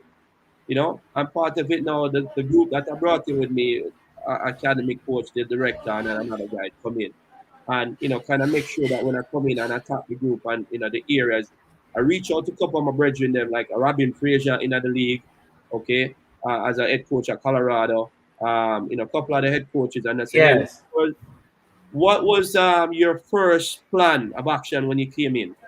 So I want to get some direction, because I was part of the transition period in Salt Lake as well. I went through 3 head coaches, so I kind of knew how to attack it. But I want to ask these guys from a first-hand experience, where were some of the avenues, where are some of the things that you attacked right away? And with that insight, I kind of put my plan together and say, oh, this is what I'm going to do. Go get the leaders, the 3 leaders or whoever it may be amongst the group, and tell them, lay out my plan and say, look, this is what I want. This is what we're going to do. I know I'm going to hold you guys accountable, right? Boom. So now I identify my leaders. Then afterwards, I'll meet with the team and tell them what my plan is because I already told the leaders. I now meet with the group, the collective, and tell them what my plans are, and this is what we're going to do going forward. But knowing that I'm going to hold the leaders accountable to deal with them and also with the team, right? Go from there. So now I'm trying to manage the environment now, change the whole environment that was there before because it wasn't a very happy environment. It was a toxic environment. So now I have to kind of, clean out that environment and try to bring in some new life, some new energy, get them refocused and see if they can finish out the season on a positive note. Okay. So again, for me, being the guy in charge now, the spotlight was on me. And now how do I react in this moment as being the head coach in a professional environment or a professional team? A big team, millions and millions of dollars. Money might get paid $1 million per player, you know. Yeah. So you have to manage all of these guys, different egos, you know. So when you get to this level now, and again, I'm kind of veering off a little bit, but when you get to this stage, right, it's not necessarily coaching are the big thing here now. It's how you manage the environment, how you manage the players, right? Yes. And then you have your assistant now who can do the other thing, the X's and O's, and say set up the training session and this and that, because you have to have a manage the media, right? You have to manage the technical staff in the background, the medical staff.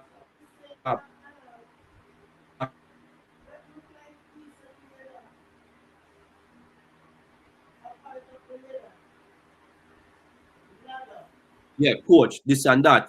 I mean, all these other things are going on externally, is going on that you have to make sure that you manage. Is important. You know what I mean? So again, being a head coach, man, it's a demanding task, but it's also a very rewarding task if you can put everything together, put the right people around you and thing, and then it go from there. So for my little experience that I had here in the MLS as a head coach, the interim manager, look, I thought it went very well for me.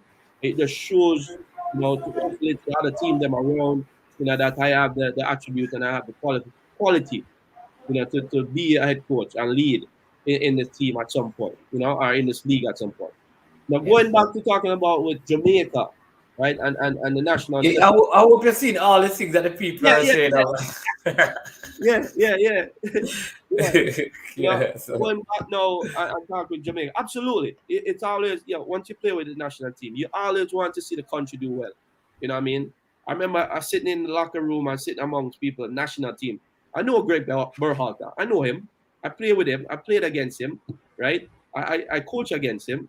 He come up to Cincinnati. They were just in Cincinnati when they play Mexico. You know what I mean? Me and him sit down. Yeah, you're right. Yeah. Yeah, me and him sit down and I chat in the office. You know what I mean? I know these people. You know what I mean? So when we see these guys, and I'm like, man, they look at me, what's going on with Jamaica? Why aren't you involved? I said, look, man, that's a different conversation. You know what I mean? Obviously, you want to be involved, but there's other factors that are coming into play that, is not really bringing you close to the program. You know what I mean? And so hopefully that can change going forward because, like you said, there's so many guys on the outside. Now you have like a Woolley Harris, who's now one of the assistant coaches with Real Colorado. Robin Fraser, who's a Jamaican, who's a head coach with Real Colorado. There's many coaches. I can give it easy name. Let me give you Andy Williams, Ricardo Fuller, Ricardo Gardner. Yeah. You have Altimont Butler, Paul Young, Dean Sewell. Yeah. Desmond Gaddafi-Smith. All of these guys. And Gada, absolutely. Gada. I mean, there are many more. I mean, this is just some of the names. And you wonder, how come none of these? Is it that they have been? I know that Freddie and Bibi were in the national under-20 setup, right? And just the resources available was one of the reasons they had to. And that is the other thing. Some of you guys, it probably would be unfair seeing that you guys contributed so much playing and didn't get anything to come now. And when you should be probably spending resources in your family, be coaching and not being properly compensated. Absolutely. But I don't know. I mean, but just this is it. We can't. I mean, I think there are many vacancies because I don't know who is our under-23 coach. I don't know who is the under-20 coach. We don't have a female at least it is not public yet who is a coach for the female team that should qualify for the World Cup, given all the players we have playing in the highest league in the world right now. We don't know who the coach is because the last coach is on, and we have the struggles with the national team. It is just a whole string of things that there's a vast amount of talented persons out there, persons like you. We're not even talking about how many of your kids, national players who have not been even called up. It's like, and I would say this to Tyrone, you can't let the same thing happen to you, happen to your son. You need to call them and say, listen, my son is playing. What is happening? When is the next under 20 camp? You need to look at him. Yeah. 100%. But that's what I'm saying. It's like, who you call now at the JFF to say, come look at, I need to look at my son. Who's the person you contact? Is there a point of contact there? All these little things as ex-players, it's like you have to be navigating yourself. You should have someone that right now you can reach into the federation and say, boom, who's the technical director? Who's the head coach? Who's doing it? Not, I don't know. You know who that is? No. Yeah. You see what I say? And this is where the federation, I think, this is where now things are starting to lock in, or the breakdown happen, where you don't have these things in place. If you look at the US, you always can go back to the US or the Mexicos and the big team then, because they have these things in place, right? They have their scouts in place. They have technical directors in place. They know who is the point of contact. Them have their players, the list of players that they can go through. If it's foreign-based players or Mexican-American players, that they're going to reach out to. They know all of this. They have it. Why Jamaica can't invest in things like that now to start putting that list together? We have all these ex-players, like you're saying, that have kids, or, guys from England. There's so many Jamaican players that have kids that potentially could represent the country. Yes, of course. I know a lot of these kids are being, kept by other countries. Absolutely. But they're also being trained in these environments now, right?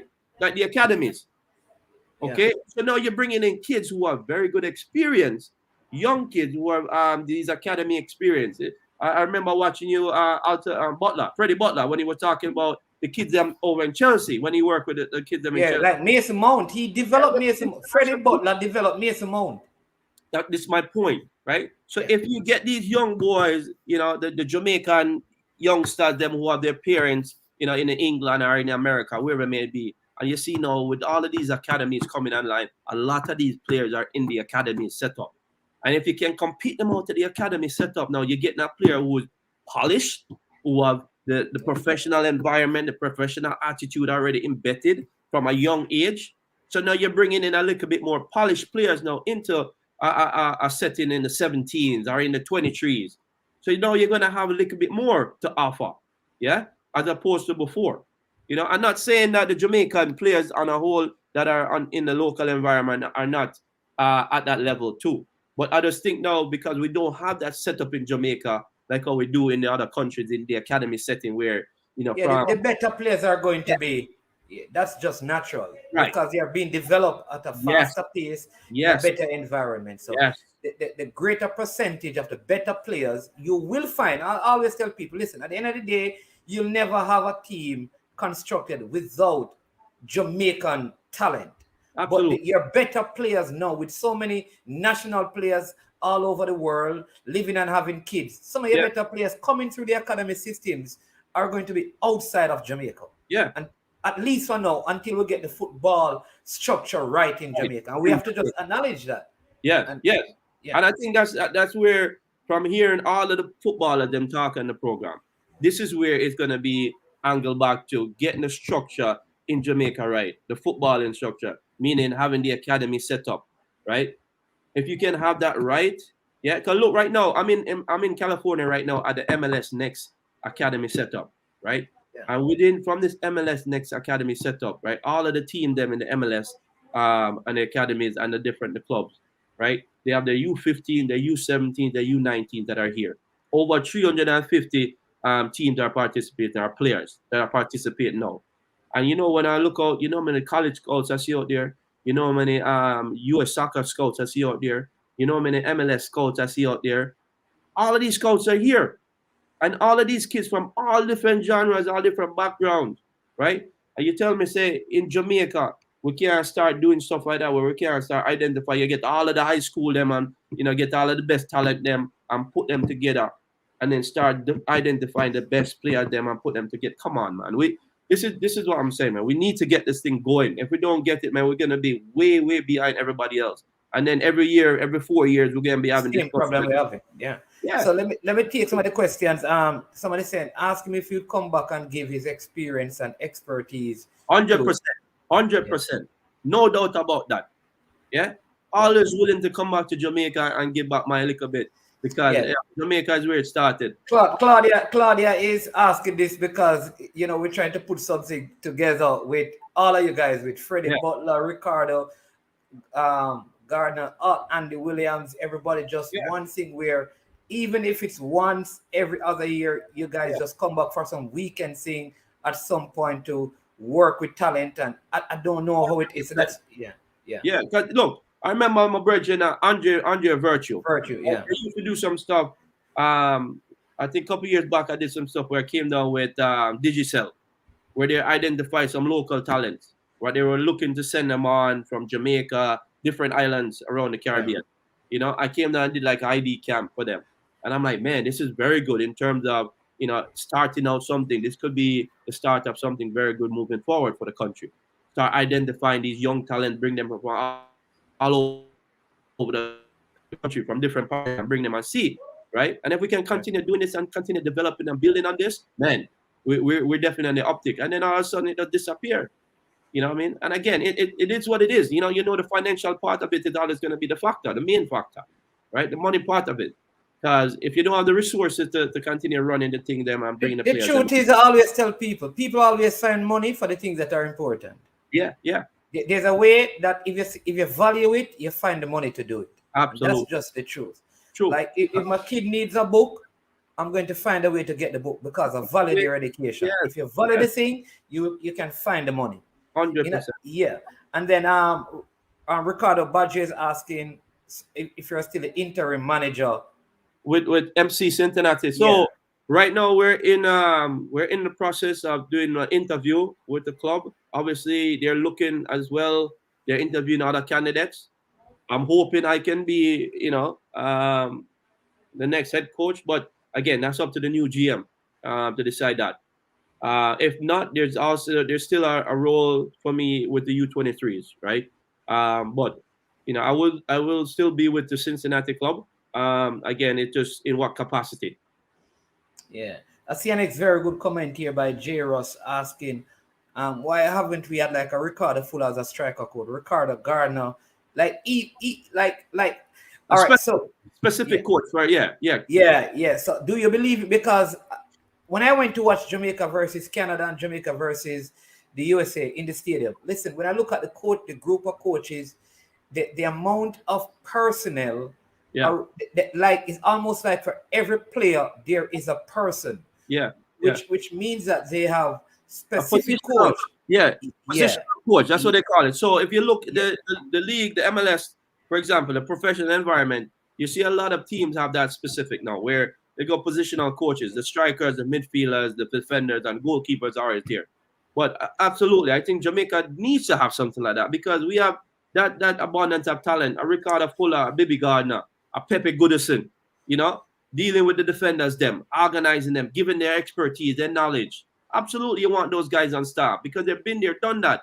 You can go rely ask some conversation to Pepe and say, yo, when you play against, what was it? What would I do in this situation? Ricardo Fuller, what do you think? Cutting in on the left, work with the far post, all these things. You have these guys who are there. Utilize them, man. Bring them in the program. Put them in those type of roles if you want to. Just give them the foot in the door now and start get it going. I mean, these little things are going to be really, really helpful. Our baby step to become bigger step to make it to the next stage for us. But we have to start including these guys. Imagine I have a Blacker Perla teach me in the midfield. I can work with my midfielders. And on the low, them Monday. You know, yeah, it's very advantageous for us to And it have. don't have to be like I tell people, it don't have to be a 4-year contract for them to do it. Just come in for like you have a camp. Yeah. You could have a winger camp You could and have rotate, Walter Boyd. bring them in, rotate them in. He teaches them for 1 week how to run fast, chop back the ball, whatever it is. So you could have that and you just give them that sort of experience. But here's a very Rob Simit says the problem is former players never had a good relationship with the JFF. Either way, maybe the JFF. So the JFF didn't treat them well as players. So they're definitely not going to treat them well as probably ex-players. And this could be because we have had many issues, not just with this particular federation, but over the years, there has been this player federation. I don't know if it is so in other jurisdictions, but in Jamaica, it always seemed like the federation and the players never see eye to eye. Never. There's always something. And Is it similar with the USA in the USA system? It to a sense, but they always come to an agreement because look, they have with the US setup, they have a collective bargaining agreement that they agree to a 4-year contract, right? Over every 4 year or 5 years, whatever it may be. But they have something in place already that you're bound by the contract. You know what I mean? So it's different with Jamaica. Jamaica don't have the resources that what the US Federation have, where they can go over and say, look, I'm going to give you a contract for 4 years, and I have to abide by this contract. If this contract is broken, then them can take them to court and sue them and say you have to fulfill your contract, right? Yeah. Where in Jamaica, we don't have that set up. We can't take the JFF to court and sue them for money that them don't have. You know what I mean? So yeah, so it's totally yeah. See, Ricardo Badger saying, I'm trying to get my son looked at since U12. He's 16 now and one of the top players in MLS next. See, this is a Jamaica. Okay, we're yeah, but what? Yeah, again, who's our scout? Who's our guy ID in the US? Who's doing all of this stuff? You know that's what. Andy Williams. Andy Williams. Ah, come on, man. Andy. He should be. Yeah, absolutely.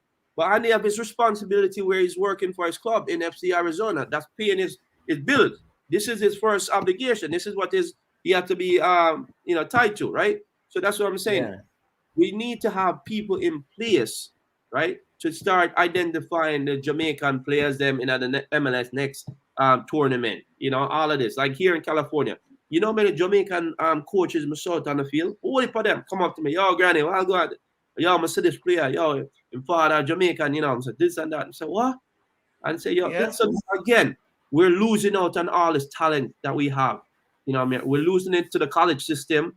You know, when them get into the college system, sometimes they don't want to leave the colleges to go to the national team program because they might lose their scholarship or, you know, the coaches won't allow them to go. But again, man, we have to have boots on the ground in order for us to have the quality of players now coming in to help the program. Like the thing is so simple now because if I had all of this, in the United States, all I have to say is like, Andy, listen, all right, we're gonna give you. We can afford to give you. You do your job, but listen, we can afford to give you $2,000 a month from the GFF, and all we want you to do is, if you see any talent, age so and so, you just let us know. Create a database for the different age group, and every quarter we will talk to you and see if there's a way that we can come into the States and put on some showcase where we can bring something in the east, in the south, in the west, in just different location to find out of the 100 that you have found, which 10 we could have in the U17, which 10 we could use. I think like something like that don't take, and it don't require you to give up what you're presently doing. It just needs you to have an eye with Jamaica in mind. Yes. And that's what I'm saying. If you can create something now where somebody can create a network and say, all right, I reach out to Tyrone, I reach out to Bama, right? Reach out to Freddie. I say, yo, let's put something together, right? And say within your area, your region, right? If you're going to go to a tournament, find out how many Jamaican youths there now, and let's put down a list of players and say, yo, we'll circle back in a month and let's put a list together. They start compiling a list of players and the club that they're with and all of that, all the Jamaican, and then we can work from there. But that's what I'm saying. There's no template available for us right now to work from. Well, the next big issue is something that someone was saying earlier, which is how many of these players would the federation even want in their system, seeing that they are not in Jamaica, because that is also a major bone of contention. Yeah. I don't think we treat all Jamaicans the same. Right. And what I mean by that is, if you are born in the United States, you are, when it comes down to football, you're a different kind of Jamaican. Yeah. Than the Jamaican born here. In other words, there's at least a perception out there that the one born in Jamaica should play first. Right. But I know you're just as Jamaican. Right. You're just as Jamaican as the next man who born in Grand Spend right beside you. Yeah, 100%, man. Look, at the end of the day, when they come down to it, the best talent. If you're a better footballer, you tell me, say, if you born in Jamaica and I born outside and I better than you, I shouldn't be playing? Come on. The best footballer have to play. At the end of the day, you want the best footballer on the pitch that's going to give Jamaica the best chance to win. To qualify. Absolutely, 100%. And that's what, right. So, I mean, I don't know if you're in agreement. I would say to people, listen, if the 11 players that are going to represent the national team are players from the United States and America, and they are Jamaican, and they are the best 11, they should play. Why not? Why not? There you if go. They're going to win the game, if they're going to go out and win the game for you, 100%. If you think they're a group of players, 100%. If all of the players them come from Jamaica, right? If they're born and raised in Jamaica, them come up there and they say those are the best 11, 100%. The best 11 at the end of the day, the best 11 players represent Jamaica that's going to give us a chance to win the game should represent, no matter where you come from. Yeah. And what I say to people though is that the truth is, you will always, as poor as the development is, there will always be a diamond in the rough. 100%. And what that means, there you go. Yeah, there you go. 100%. There you go. Yeah, because look, you know you're saying that, but you know you're gonna have the guy then from Jamaica again come up. You're still gonna find a Luton Shelton. Yeah. You're still gonna find a Bibi. You're still gonna still gonna find a Ricardo Fuller. There's still going to be a Walter Boyd kind of talent. See, you're gonna still see a Leon Bailey kind of talent. Yeah. Right? But in reality,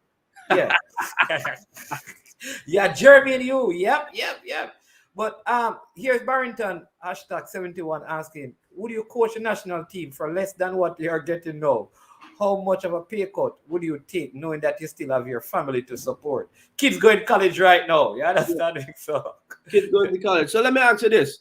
Why would you ask me, why would I take a pay cut? You're telling me, say, if I'm coming to coach a national program, if you ask that to a chef or if you have to another big coach that's supposed to be coming in, a coach from overseas, you're going to tell him, say, you're going to ask him to take a pay cut?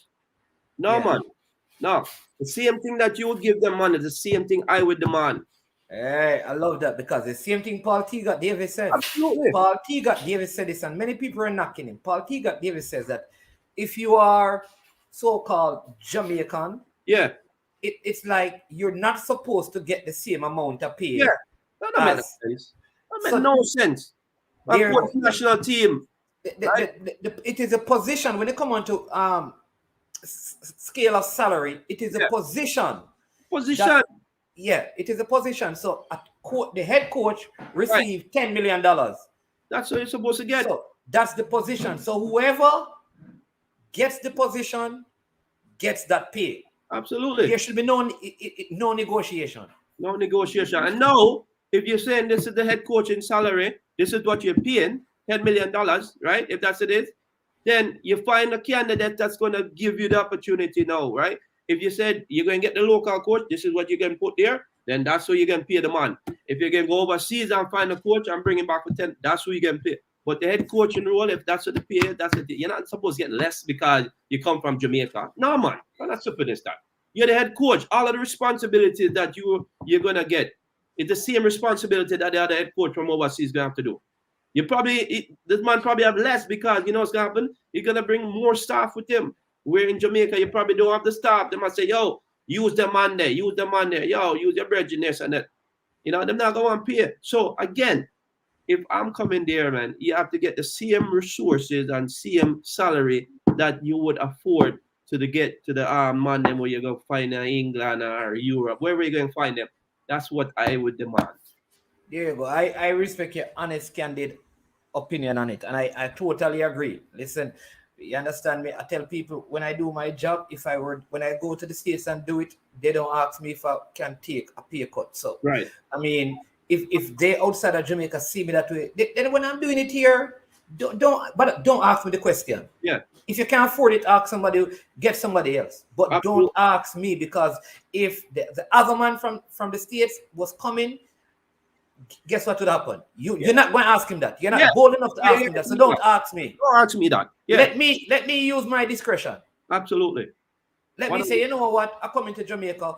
I don't need the 10 million. I will take 9. But you see the 100 million, give it to youth development. Let me decide that. You don't tell me. Yeah, you decide what you want to do with it. But knowing that this is what you're supposed to get. Yeah. But we're at the 2-hour mark. It seemed like 2 minutes. But yeah, man, tell us about your son and what's next for you. Yeah. And then, I mean, all the people who are on the stream, you can talk to them. I mean, I don't know. Yeah. I'm trying to see if I see any more questions, you know? Okay. Yeah. Go ahead. So for my son, man, look, the guy actually played at the All-Star game last night. Them have the All-Star with the best selection, the players them that they have with the U19. So he got selected to play in the All-Star game last night. So the up and up for him is looking very good. Potentially his mother and I are we kind of button heads a little bit in terms of college and moving on to possibly the 23s. Yeah, college or the 23s are going into the pros right away. So we're gonna have that discussion at the house, right? So she's big on the education part of it, which I am as well. But sometimes with opportunities come, you don't know if you're gonna come around often, right? But there's other ways and means to figure it out. If he can't get into the college now, we can potentially have the pro contract set up where you can pay for his college in the future, right? So there's ways to get around it. Okay, so we're looking at that. I have a younger boy. Actually, my 2 younger boys are in the academy as well. My 17, he played with the U17. My 16-year-old Marley, and then my 14-year-old, 13-year-old playing with the U14 Kingston. They're in the academy as well, right? So you get the relation, Marley and Kingston, right? The 2 boys there. Yeah, you never get that. You never pick up on that. So one name is Marley Marshall. Yeah, another one named Kingston Marshall. Whoa. Yeah. Yo. You see, representing. Representing. People, you can say that. You listen, what makes this man any less, or his kids, any less Jamaican than the 16-year-old playing at any of the high school? Think about it. I mean, when we go name our kids when they're born in Jamaica, we call them New York and Paris. Yeah. We call them Georgia. Yeah. We call them London. Yeah. You live Brooklyn. Yeah. You understand me? Yeah. Kingston. Marley. Yeah. Represent. You can't get any more patriotic than that. The boys, and they're doing well in the academy. They're going through the process here at Cincinnati. So I hopefully they can make the progress and go through, if it's on the college level or to the pros. I'm not going to be pushing either or so much. I want them to figure it out on their own. I think it's important for them to find their way. Go from there. What else? What was the other part of it? Yeah, somebody just said it. Marley Marshall on a jersey. You can imagine. When I know from Jamaica, Kingston Marshall. Yeah, man. That's cool, man. Yeah. Yeah. But yeah, man. But you have all these people here. They're watching. They're on the stream. Yeah. This is Asi Braxton Irie. Blessing to all. Host, keep up the great work. You're doing, boss. Yeah, man. Respect. Braxton Irie and Andy text me. He's also 3 hours. He probably just rolling out of bed.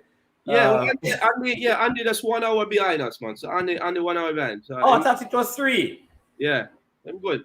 And I thought it was 3 because he said, he was saying, he was saying very quick, meaning that, the time that we get to do the interview with you, the red so, so quick, yeah, man. Quick, man. You mean? Yeah, man. But what you want to say? What is your word of advice to the reggae boys who are probably listening for this campaign and to young footballers in Jamaica? Because we have to do this because I want you to kind of give advice on our next video with us to the young Jamaicans, looking to get into the MLS. Because one of the questions that we didn't look at is, and maybe you can answer that, why it seems so difficult for Jamaicans to get into the MLS now, and all of them seem to be going into the USL, which many Jamaicans don't rate as the highest quality league, though the earning power is better than locally. And why can't the top Jamaicans, we have like the Dane Kelly, the Nico Breath, who have all these achievements in USL, can't get into MLS? We see Peter Lee Vassell, who was with LA in the USL and can't get back into the MLS. Like, I don't. If you have time to really I answer that question. That's a very good question, and I've got a couple questions like that in other interviews before. And the thing that it comes back to, right? And I know because I'm on this level now where I was at the interim manager, and what it comes down to it's the international we call it where players, how many players you can have on your roster, right? So many international players that the clubs them afford. And to be honest, I think the MLS, in a sense, they're overlooking the potential of using the Jamaican players. I don't know if they shy away from using up their international slots on Jamaican players. They can go to get a European-based player or a Hispanic player from South America or Central America. Again, it does. I just all think it depends on the coach that's in the environment, manager, because they've gone for international slot. They use them on the Costa Ricans because I know we use 2 international slots in Cincinnati and 2 Costa Ricans, right? They've got Panama. There's other teams in the league that use the Panamanians. The Hondurans, all of this, but they haven't really utilized or used enough of those international spots, I think, on the Jamaican player. Yes, Philadelphia used their international spots with Andre Blake, Andre Blake, Alvas Powell, and Corey Burke, right?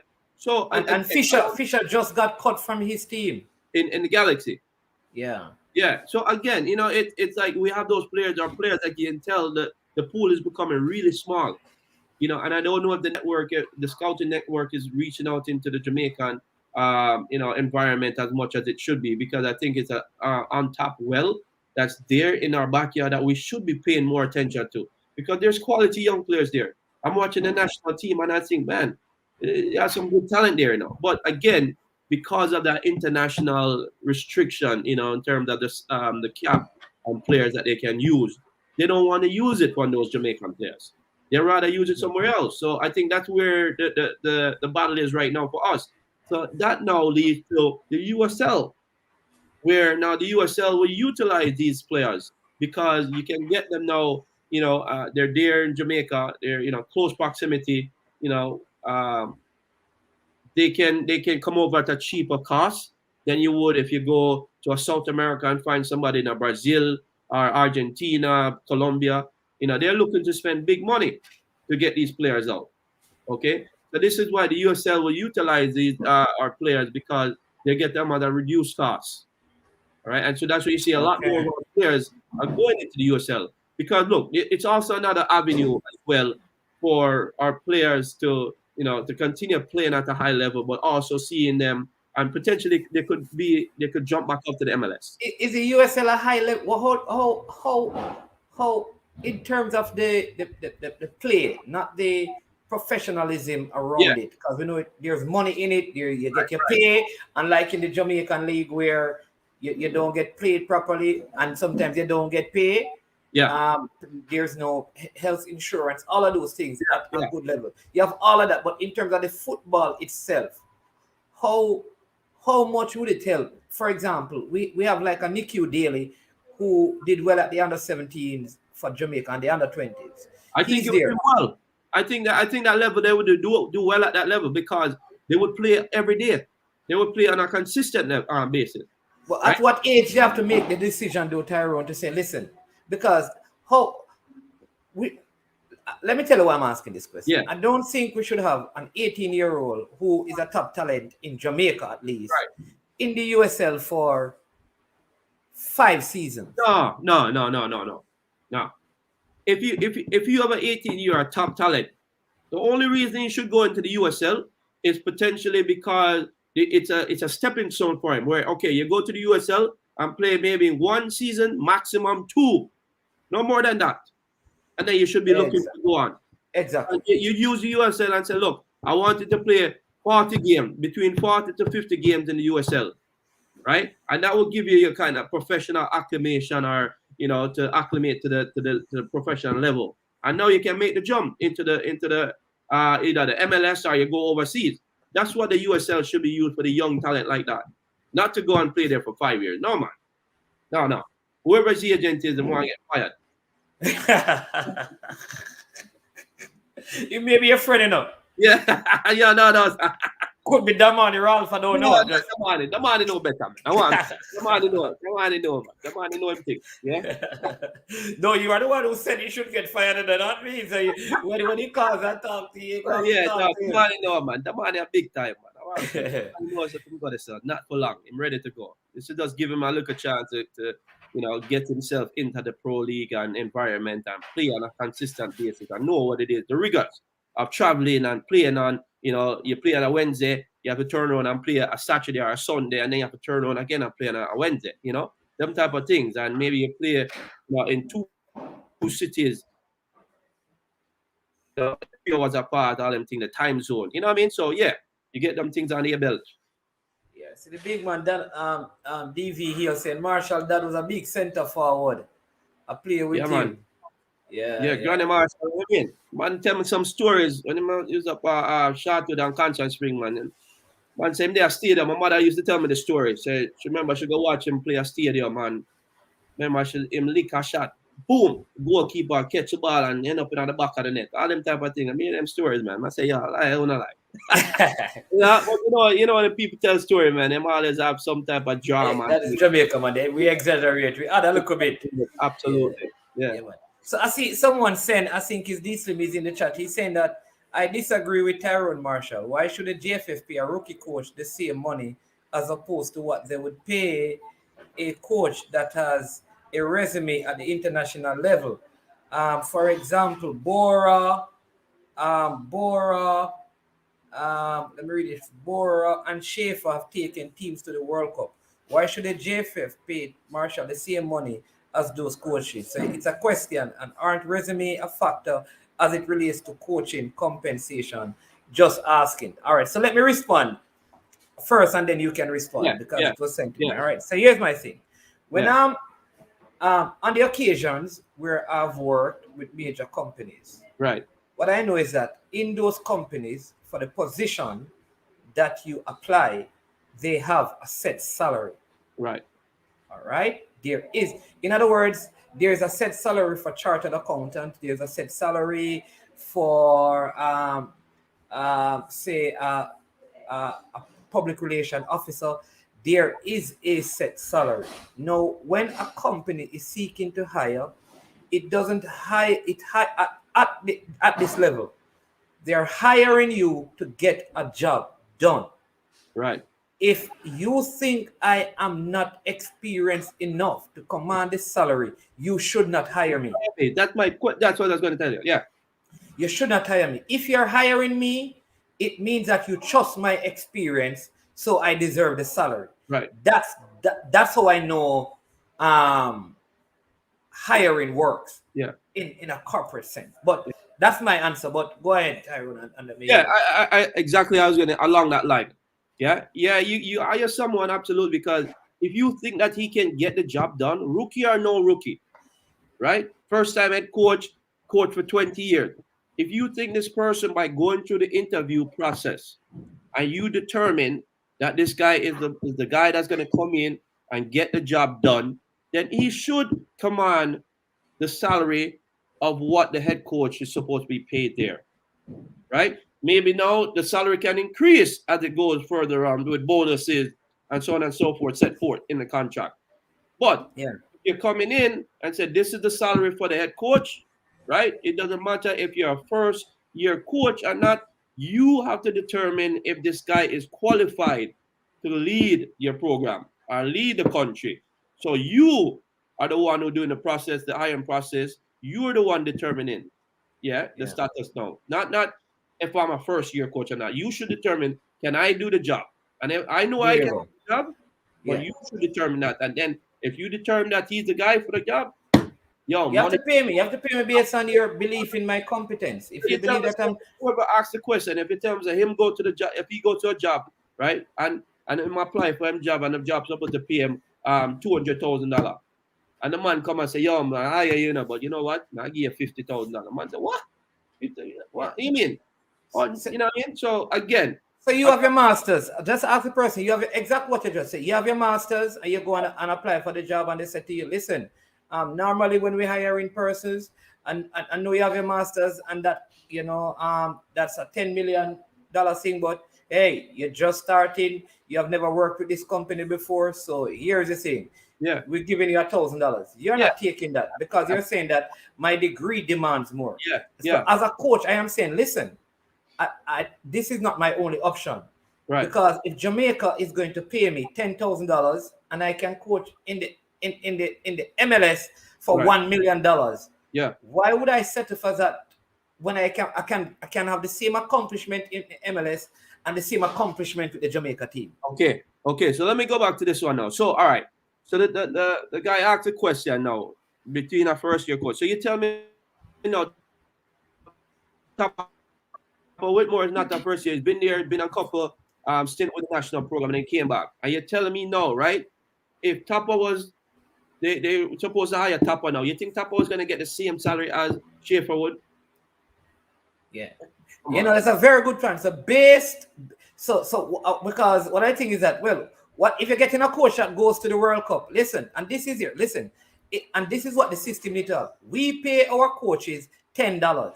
Whether you carry the team to World Cup, if you carry 100 team to the World Cup, it's $10. What we can do is negotiate your bonus if you bring the Bonus. team to the World Cup. 100%. Yeah. 100%. You have a base salary that you have, and then your bonuses will be the thing that's going to bump your salary up to where it needs to go. But you have a set base salary, right, for the coach that's coming in. So it doesn't matter who you're hiring, right? He's going to be the head coach. This is his job. This is his responsibilities, his role. So when he comes in, this is what he gets. And now the other negotiation now is in the bonus structure that can elevate your salary to wherever stratosphere you want it to go by accomplishing the task that you set forth, making the World Cup, qualifying for a Gold Cup, winning the Gold Cup, all these other stuff. You know what I mean? As we go, right? But as far as it's based on being a national head coach and the salary, this is what it should be. No matter who you hire, if you hire someone to be the head coach, he's qualified to run your national program. He's qualified, so then this is what he gets paid. Yep, totally agree. Dean Sewell. Big up, Dean. Yeah, it's a great point of reference to retire. So listen, we said we were going to end, but then we restarted. So now, like I said, we go on and on. You know, if you want, we get. You know what I mean? But again, I know you have things to do. Yeah, man, this is Brain Drain. This is a Calabar, but it says Marshall moved to the Fort Lauderdale when he was 12 years old and still maintain his Jamaican accent. So. Maintain. You didn't even talk about you played for Harborview. So I tell you, there's a lot more we need to cover. Yeah, so all right, so a quick one. So when I my first year in MLS after the season, because the season ending around October, right? So October, and then you have November, December, and then January. So then I had to find a club to play in for that 3 months. So we made an arrangement with MLS, and I went down to Harborview, myself and Wooldey Harris to play. This is when I just came into the program in 2000, so I could continue staying in shape. So when the qualifiers came around in 2000, I was in shape to play and not being off for so long. So that's when I came down and played with Harborview around that time period. Okay, listen, we go have to do a next part of this, But next time, I'm going to get you and Andy and a couple other persons on a big talk party. Yeah. for that special. Man, respect, man. Yeah, man. But thank you so much, and say, all the best. Hope you get the Cincinnati head coaching job because you did a good. People are asking which hotel you stay in because they're assuming that your house can look so beautiful. I don't know. In California, at the DoubleTree in California. These here, guys, north. these guys are so good that the people look at everything in the people. Hey. Dean Sewell here says, Tony James, former president of the federation, started financial backing comes with winning, but winning facilitates financial backing. Yeah. So listen, that's the truth. You know, we have to be smart. Listen, if you believe, you must hire a person because you believe they can do the job. And if you believe they can do the job, you have to pay them what the job is worth. Yeah. And that's just how that's life what works. It comes with the territory. You think if I'm going to MLS and I'm gonna come over and they're gonna hire me and say, yo, Tyrone, I'm gonna give you $200,000. I would say, okay, what is the head coach salary for MLS? What's the average head coach salary in the MLS? You know, you can't take nothing less than that. Cause now you put no your worth. That's saying that you're undervalued. You're not worth what the other coaches are worth. Obviously, yeah, other coaches are making more.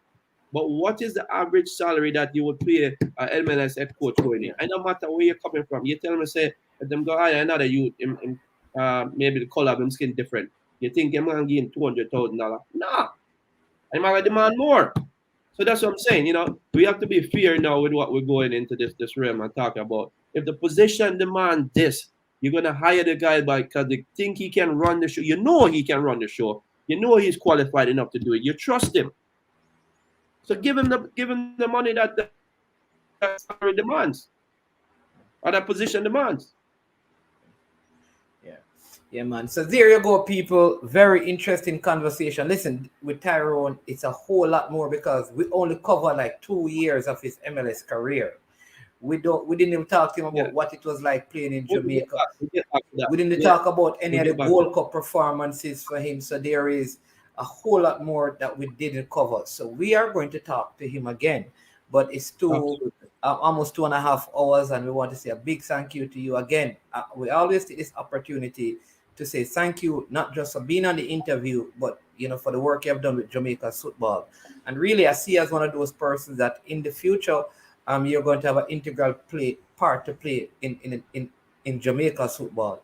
And I think I see you as someone who could coach at some level in our national, national setup. And so I look forward to that. Wish you all the best at Cincinnati. Hope you get the job and they do well. And all the best with your sons. I really hope somebody reaches out to you so that your sons can find a way to connect. It shouldn't be. It should be that you come to Jamaica and say, hey, walk up to the JFF. Listen, when is the next camp? This is my son. It cannot be so difficult. It's like there should be once a national player calls, there should be it should be just one phone call or a text message to get that happen. It should not be so difficult. No, not I hope it gets worked out. So again, thank you so much, man. And look, the next time I know I'll say something about the players them, in terms of what I think, how the Jamaican players can benefit, and obviously what they should do in terms of trying to create a professional environment, like I said, to move on to the MLS or USL. Yeah. What the players can do locally to set themselves up. Yeah, that other talk with an agent that I was trying to get on, and I said to him, listen, what would you share with the players? He says, listen, what is there? Yeah. And I think we're having this conversation. He says, listen, talent is everywhere. Yeah. He says, talent is everywhere. The Jamaican players need to be professional and disciplined. Yeah. And that don't start when you're 17 and 18. No. That starts when you're 12 years old. And he says, listen, go to other places, go to the academy and look how the 12-year-old carries himself. Yeah. And how disciplined they are, how they turn up before time, how they stay after time, how they follow instruction. And he says that sometimes what separates some of the Jamaican youngsters from others is not talent, it's the professionalism and the discipline. And but we are going to talk about that on the Yeah, next forum to man. help some of the Yeah. youngsters. So thank you so Yeah, much, big man. Man, Granny Marshall. You know bless the up yourself, news. sister. Big bum bum bum. All right. Yeah, man. Yeah, man. Catch up. All right, bless up. Yeah, bless up. Yeah, there you go, people. Very interesting talk with Tyrone, Granny Marshall. Granny Marshall, got the same name from his father. Yeah. And so I really, really again appreciate you staying on with me 2 hours and a half. We have a lot of great stuff lined up for you this week. We have Gregory Messam, we have Liebert Hanneman, we have Ubingi Blair, we have Steve Bucknell, part two. We have so many things coming up this week. It's going to be a loaded week. We also have our schoolboy football show, which is later this evening, right? And please remember, I saw this yesterday. Listen, we don't have to agree on all things, but we can be respectful at all times. And so never let your disagreement turn into disrespect. It's cool. It's cool. Again, you don't have to agree with what a person has been saying or what they are saying. And you too, they don't have to agree with you, but we can all be respectful to each other. And I thank you for the great respect you have shown to the guests. This is a Legends Corner. My thing is to make them feel honored and respected for their service. So I thank you for the comments. I really appreciate them. And I don't get to go through all of them. I try my best to. But please, please, please, um, let's just do this in society. We disagree, but we respect each other. Let's set a new uh, pattern, system of living in our nation. And let it start with all the vloggers who are out there and the persons in the comment section. Stay good, stay safe. Um, until we meet again tomorrow. Well, this evening, this evening, we have our schoolboy football show. And Mona, Craig Butler, Coach Mona, we're going to talk about them. Calabar, we're going to speak about them. And that Statsman who said that stats we're going through, we're going to talk about them. Of course, we're going to talk about Mannings.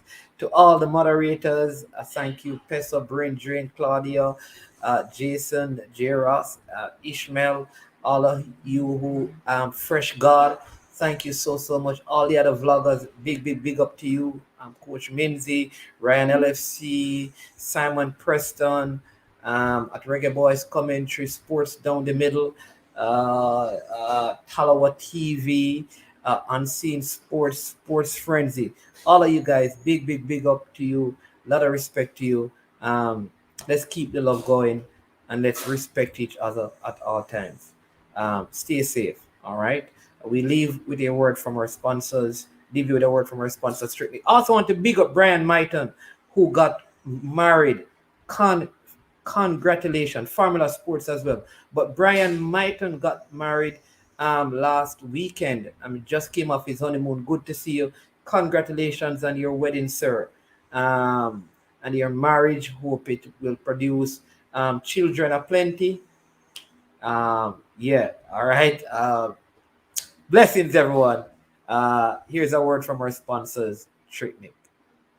Team Jamaican herbs and spices add delicious, bold flavor to your next grilling experience. Flavoring sauce, a marinade, basting, condiment, or topping. Trick Nick Jerk Barbecue Sauce.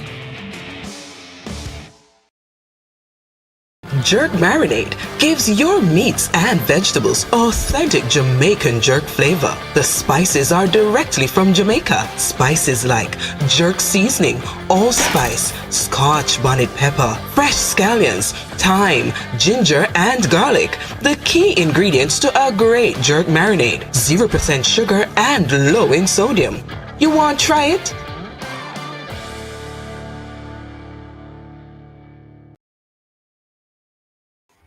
And remember, before you go, hit the like button, people. And for those of you who have not subscribed, you have to subscribe to the channel. Please go ahead, subscribe to the channel. All right. Bless up bless up. Bless up.